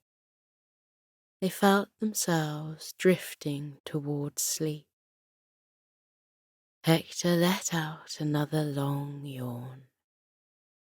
Sunny yawned too, but to her utter surprise, her yawn turned into a loud snort. Hector's eyes opened. "What was that strange noise, Sunny? Did you hear it? It was like a yawn snort." Sunny blinked. "It was me. I don't know where it came from. It just popped out." She gave him an embarrassed grin. Hector grinned back at her. "It was a funny noise. Do it again." Sunny tried to make the same noise, but other sounds came out instead. Grunts, snuffles, wheezes, and a couple of hiccups. Each noise made the dogs giggle more and more. Hector sat up and made some strange noises too. Hoots, huffs, whistles, and to their astonishment, a meow. Sunny sat up and laughed at her funny friend. Hector's owner gave the dogs a puzzled look and wondered why they were suddenly wide awake. His brow wrinkled up as he tried to make sense of it. Then he smiled and looked like he'd had the most marvelous idea. He stood up and left the room. He returned with 2 dog leads and said the magic words. "Let's go to the park." Hector and Sunny got to their feet and wagged their tails happily. A few minutes later, Hector and Sunny were walking with Hector's owner along the familiar streets that led to the park. Sunny said, "Hector, what shall we do when we get to the park?" She yawned and blinked tiredly. Hector yawned too. He said, "If anyone is playing frisbee or football, we can join in with them. If there are any squirrels, we can chase them." Oh, he yawned again. Sunny nodded and told him not to forget about collecting sticks and giving them to Hector's owner to take home. Hector said he wouldn't forget that. He yawned again and added, "We don't have to do all those things today, though. I'm a bit tired. Perhaps we should have stayed at home and had a nap." Sunny gave him a sleepy smile and said, "We can have a nap later, after we've had some more fun." Hector agreed. They arrived at the park and walked along the path through the trees. A gentle breeze drifted leisurely through the trees, making the leaves rustle softly. The flower beds were abundant, with colourful blooms and silver-laced ferns. Delicate aromas of lavender and rose perfumed the air. Hector's owner arrived at a bench and unfastened the dog's leads. He sat down and gave them a look, as though expecting them to run across the grass like they normally did. But Hector and Sunny were too tired to do any of that. They saw people playing frisbee and football, but they didn't join in. They saw lots of squirrels scampering around the trees, but they didn't chase after them. They saw a couple of sticks on the grass, but they weren't tempted to pick them up. And when they saw their dog friends playing on the grass, they didn't run over and have a chat with them like they usually did. They were just too tired. Hector and Sunny sat down in front of Hector's owner and gazed softly at the park. Hector said, "I wish I could have a nap, but my mind is too busy thinking about all the fun we could be having. I don't want to miss out on having fun, but I'm too tired to move." Sunny said she felt the same and suggested they try having a nap again. Hector sighed and said, "I don't think I can, Sunny. I've got too many thoughts running inside my head. How can I get rid of them?" Sunny said she didn't know, and she had lots of thoughts running around her head too. At that moment, a silver-furred squirrel appeared in front of them. It was Sydney. He was a friend of theirs, and he'd helped the dogs go on many amazing adventures. Sydney smiled at the dogs and said, "Hello again. I couldn't help but overhear your conversation. I often have many thoughts in my head too, but I've found a way to get rid of them." "Have you?" Hector asked. "Could you show us how to do that, please? We really want to have a nap." Sydney said of course he could show them. He sat down in front of the dogs and crossed his legs.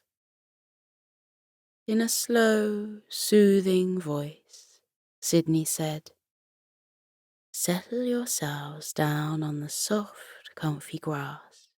You can lie on your front or your back, or even curl up on your side. Whatever feels comfortable for you. Gaze softly at whatever is in front of you. Notice the little details of whatever that is. Let your focus soften some more. Your eyes are feeling so very tired and heavy. Gently close your tired eyes. Now imagine there are some little white feathers in front of you, bobbing gently in the air. Watch them. See how they dip and bob in front of you. Imagine those feathers are your thoughts. Thoughts bobbing gently in front of you. Take a deep breath in and slowly blow it out towards your thought feathers. Watch as some of your thought feathers are blown away. Far, far away, until you can't see them anymore. Take another deep breath in. Slowly let it out. Blow some more of your thought feathers away. Watch them float away. Far, far away until you can't see them anymore. Another deep breath in and slowly blow it out. All your thought feathers are floating away now, further and further away, until you can't see them anymore. Take another deep breath in. Slowly breathe out. Breathe in and out. Breathe in and out. Your eyes are so very tired, and it feels wonderful to keep them closed. A warm feeling of relaxation flows over your body like a warm wave of sunshine. You are peaceful and calm, and so very relaxed. It feels wonderful to rest, to sleep for a while. Let that warm feeling of relaxation wash over you again like liquid sunshine. You are so very relaxed and sleepy. You drift easily into a relaxing nap. Sydney the squirrel stopped talking. Hector and Sunny were fast asleep and enjoying a restful nap. Sydney settled down next to his friends, and he had a nap too.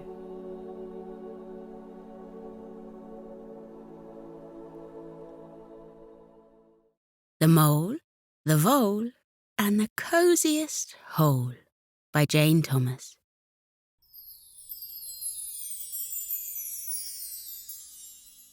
Deep in the heart of Sleepy Forest, near the meadows of wildflowers that pour down hillsides towards a silver trickle of a stream, lives a tiny little creature called Viola Velvet.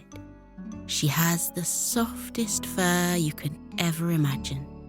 A dusky grey that almost, in the half-light of the early morning or late afternoon, becomes the grey-blue colour of lavender. Viola Velvet is a vole, and she lives quite alone, exactly as she likes it. Oh, she's more than happy to spend time with friends, and almost every other day she heads along to visit one of her sisters in their burrows. But every evening she heads back home and sinks back into the cushions of her armchair and smiles contentedly to herself. She has her favourite pictures on the walls. She has her favourite books on the shelves.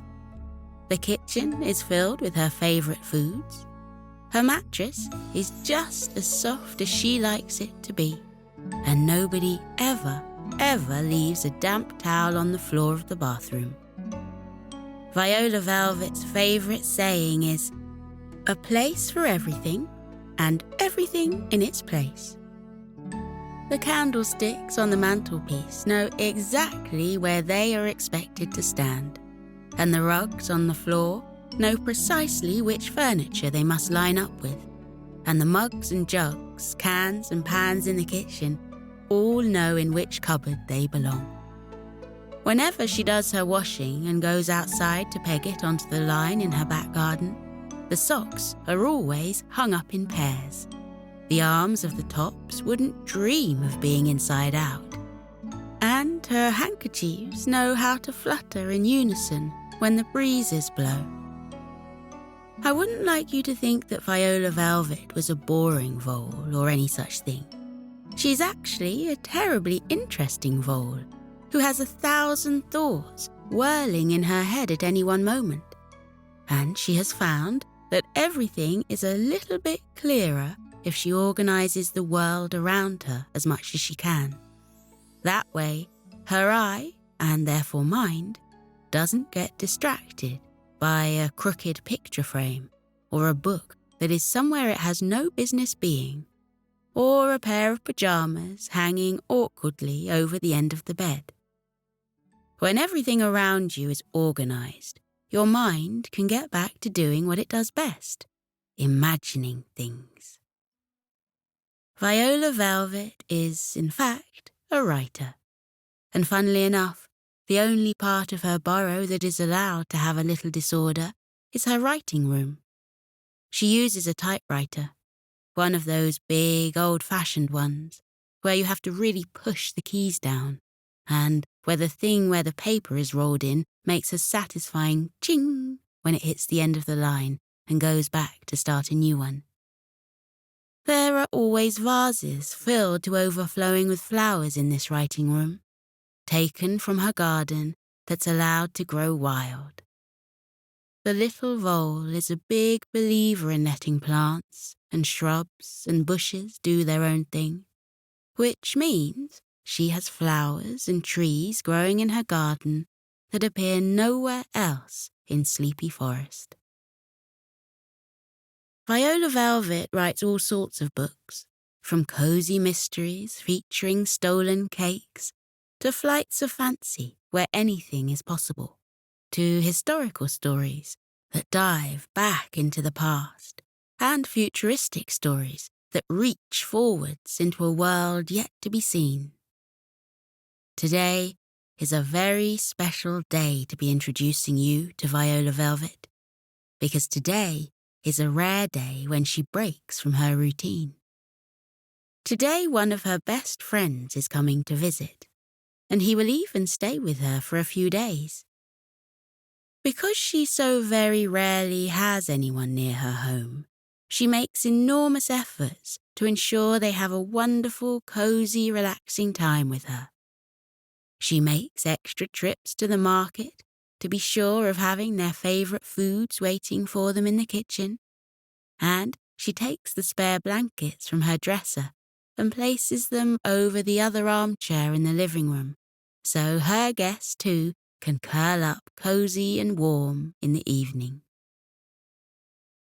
One of her quirks, or perhaps it's one of her charms, is that she always sends a list of questions to anyone who will visit. She asks their shoe size, so she can be sure to have a pair of fluffy slippers ready by the door when they arrive. She asks if they'd like bigger pillows or smaller pillows, and whether they want their head to sink into a pillow or float on top. She asks their favourite colour and their favourite scent. And when she has all this information, she carefully files it away in a special drawer, the completed questionnaires all tied up with a length of golden thread.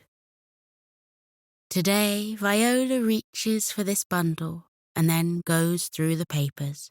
smiling as she sees the names of all her friends at the top, searching through until she finds the right one. There it is. Walter the mole is coming to see her, and there's the questionnaire he first filled out, maybe 20 years ago now.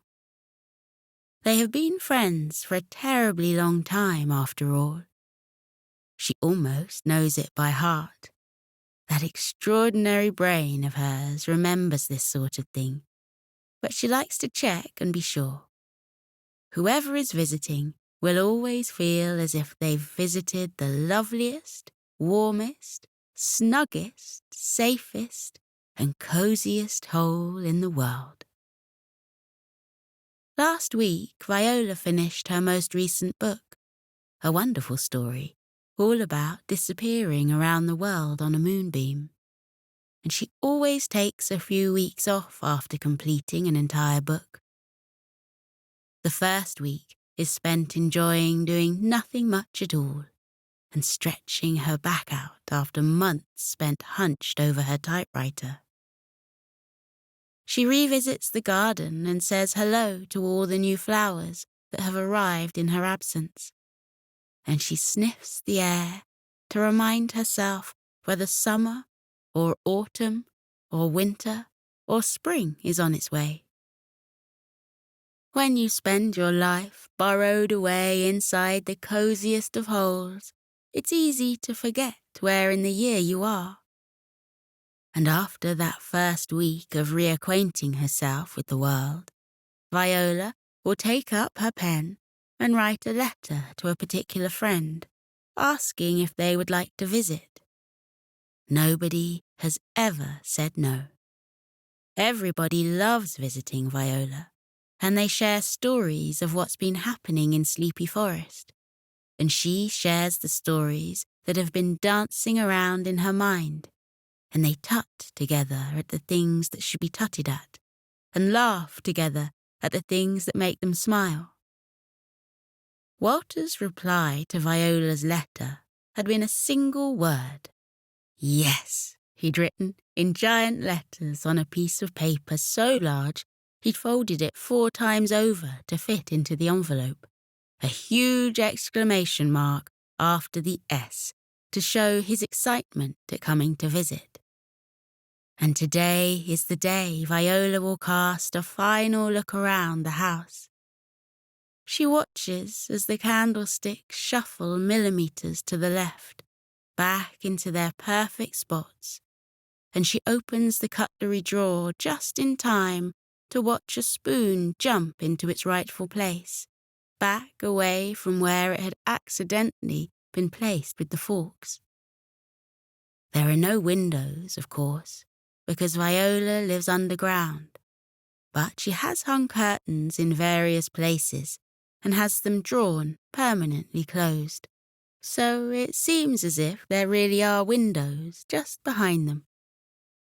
As she watches, the curtains hang as straight as they can, flowery patterns lining up perfectly with each other. Content that the house is in order, Viola heads up the passageway to her round front door, a perfect circle of red made from the button of a very large winter coat a person had once worn. The door closes behind her, and Viola strolls along the pathway that winds itself through the wildness of her garden, then heads up through the meadow to wait at the bus stop for Walter to arrive. Viola has remarkably little interest in the time of day, and there isn't a single clock or watch or timepiece in her home. But as soon as she goes outside, she knows just what time it is. She sniffs the air to measure for dampness and warmth, and which flowers are growing and which are fast asleep. And with that, she knows the time of year. And then she looks at the sun and where it is hanging in the sky, and with that, she knows the exact time of day. So Viola knows she's arrived at the bus stop with 7 whole minutes to spare. and she spends the time rising and falling on her toes and watching the swallows sweep in great arcs through the sky. Then there the goose bus comes, trotting over the hill, back gleaming golden in the late afternoon sun. The white downy feathers of the goose bus are almost turned pink with the sun starting to sink between the hills. Viola hears the little bell tinkle. That will be Walter letting the goose know this is his stop. And then the goose is pulling into the side of the road, right next to where she stands. And Walter is picking up his smart brown suitcase and sliding down the goose's wing to land with a bump and a jump in front of her. The vole and the mole laugh and smile and dive towards each other for a hug. One of those, "I've missed you. It's so good to see you" hugs that we only get when we haven't seen someone for a while. Walter takes his suitcase in one hand and Viola's hand in the other, and together they walk down through the meadow of wildflowers towards her bright red button of a front door and towards the setting sun. Walter says that his mum, Beatrice, sends her love, and Viola beams outside and glows inside. He tells her of his brothers and sisters, his grandmother and his uncle, of the project he's been working on, making an underground treehouse in the twisted roots of a giant oak that dive deep beneath the surface of the earth. And Viola thinks that is the most splendid thing she's ever heard. He tells her how they have burrowed a whole new tunnel that emerges into the world just above a little stream, and how they've polished and sanded and smoothed the curved piece of wood into a slide that goes right from the tunnel entrance to the edge of the stream, so they can launch themselves into the cool waters with a shriek and a splash. They push their way down the garden path, saying, "Excuse me," and "Awfully sorry," to the various plants and flowers that are reaching across the way, pushing them gently aside and stepping over tendrils, and then they arrive at the red button door. Walter puts his hand on Viola's arm, signalling her to stop for a moment. He closes his eyes and takes a few deep breaths, a smile spreading across his face. Then he opens his eyes and solemnly points to himself, and then Viola, and then the door. "The mole, the vole, and the coziest hole," he says. As they go through the door, Walter grins to see his bright red fluffy slippers all ready and waiting for him. This is as much about him being cozy and warm as him not dragging mud through Viola's perfect little home. And he knows that, but it's a lovely, kind, welcoming gesture that he doesn't get anywhere else in the world. He follows Viola down the narrow passageway, suitcase held firmly in his hand, and they pad along in the soft golden glow, heading further and further underground. She guides him to the guest bedroom, and he looks at the same familiar blankets and pillows and breathes in the scent of jasmine, and notices how she has tucked his favourite mints into a little package on the pillow alongside perfectly neatly, crisply ironed blue and white striped pyjamas. A red dressing gown with golden tassels hangs on the back of the bedroom door, and the two have the same conversation they always do. "Do you mind?" says Walter. "I'll see you in the living room," says Viola, and she heads off with that warm, satisfied smile, knowing that everything is exactly as Walter likes it. And he climbs into the crisp pajamas and wraps himself in the warm dressing gown and reaches into his suitcase for the presents he has brought. No self-respecting mole ever visits anyone, least of all a vole such as Viola, without taking presents. He's brought a painting from his mum, just a small one, in a little silver frame, and she places it on the table beside her chair. Not many would guess that the vole's favourite animal is an elephant, but Viola holds a fascination for these enormous, gentle giants, and Beatrice has painted the perfect picture of an elephant by a watering hole, trunk arched into a question mark as it sprays water onto its gleaming back. And the second present is a jar of raspberry jam made just the day before by his grandmother, a little label stuck on the side with the date and the exact location of the raspberry bush she has used. Beneath the westerly weeping willows, it reads. Viola feels a little shiver of delight run down her spine as she remembers how very sweet those particular raspberries are. As Viola disappears into the kitchen to put the finishing touches to their dinner, Walter takes up a log and puts it on the fire, poking it to watch the flames sparkle and dance.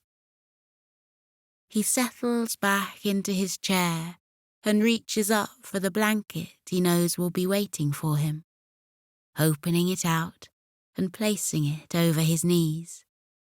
He gives the first of many sighs of contentment, looking at the candlesticks lined up just as they should be, scanning the bookshelves and noting that not a single book is out of place. Viola comes in bearing a tray, one of those with a cushion underneath so it can sit on Walter's knees, and she pours him a glass of deep red cranberry juice that gleams like a pool of rubies in the light of the fire. And then she retreats once more, coming back with her own tray that she settles on her lap, expertly arranging the rug across her knees and popping her feet onto a footstool that is, as you would expect, at the absolutely perfect height. She tells him all about her latest novel, the one where it is possible to travel around the world on moonbeams. And after he has begged perhaps 100 times, she reads him a few pages, and then a few chapters, encouraged by the way he leans forwards and stares into the fire and becomes quite lost in her words. She's always wary of sharing her stories, worried that perhaps this one won't be as magical as the last. But Walter assures her it is wonderful and whimsical, and everything a story should be. And she tucks the pages away to read more chapters in the following days. He tells her of a new card game he has learned, and she goes to a bureau and pulls out a pack, shuffling them with practiced skill as she walks back to her chair. He deals the cards and explains the game, Viola leaning forwards and frowning a little as she concentrates. Their little hands move faster and faster as she learns which cards are good and which are bad, how they go together and how they don't, and they play again and again, lost in the world of diamonds and hearts, clubs and spades. This is exactly what Viola needs, she thinks to herself. She loves her time alone, loves the orderliness of her days, loves sitting behind her typewriter and watching her fingers fly about and listening to the ching as another line is finished and a new one begins. But the friends who visit during her breaks from writing are what give her the ideas for the next stories. They let her mind dance with new thoughts and feelings. Walter, as with so many of the creatures that visit Viola's cozy home, begs for a special story all to himself. She says she will tell him one, but only if he sits back in his chair and pulls the blanket a little higher and closes his eyes and feels the warmth of the fire on his face. Walter does as he is told, and so Viola begins. Once upon a time, she says, there was a little vole called Viola Velvet.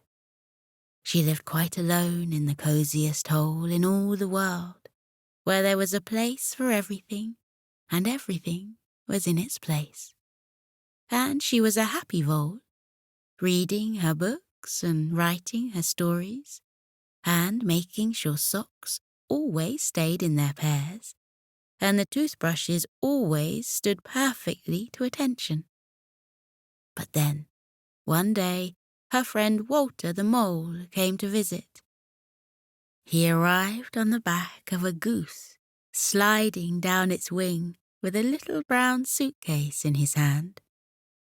He stayed with Viola Velvet for 3 whole days. On the first day, they went for a walk in the woods, picnic basket in hand, and they sat in the shade of an ancient elm, a red and white rug spread beneath them, and they counted butterflies and dragonflies and shared tea with a passing bumblebee. On the second day, they went to the lake, where they rowed to the very centre in a little wooden boat, and they lay back and looked at the clouds above, feeling the boat rocking gently from side to side on the waves. They stayed there until the sky became the deepest, darkest blue, the sun quite gone, and the first stars shining in the darkness, a full moon lighting their way home. On the third day, they climbed to the very top of a mountain. They left early in the morning, with everything they needed tucked away in backpacks, and they followed a path that wound its way round and round the mountainside, using little stone bridges to cross streams and following the signs that said, "This way, onwards." And once they reached the very top of the mountain, they were standing where the birds swirled and danced in the sky, and they could see the eagles soar and the nightingales floating, and how the geese flew home for the night, a giant V floating gently towards the setting sun. Viola and Walter walked slowly back down the mountainside, heading towards home, where a big red button stood bold against the greenery and led down into the home buried far beneath the surface of the earth. And the 2 friends sat before the fire, with rugs across their knees, and they shared stories of the months when they had not met, and dreams of the future, and promises and hopes and thoughts and ideas that they knew they would only share with their dearest friend. At this point, Viola heard a snuffling sound and looked across at Walter, seeing he was fast asleep.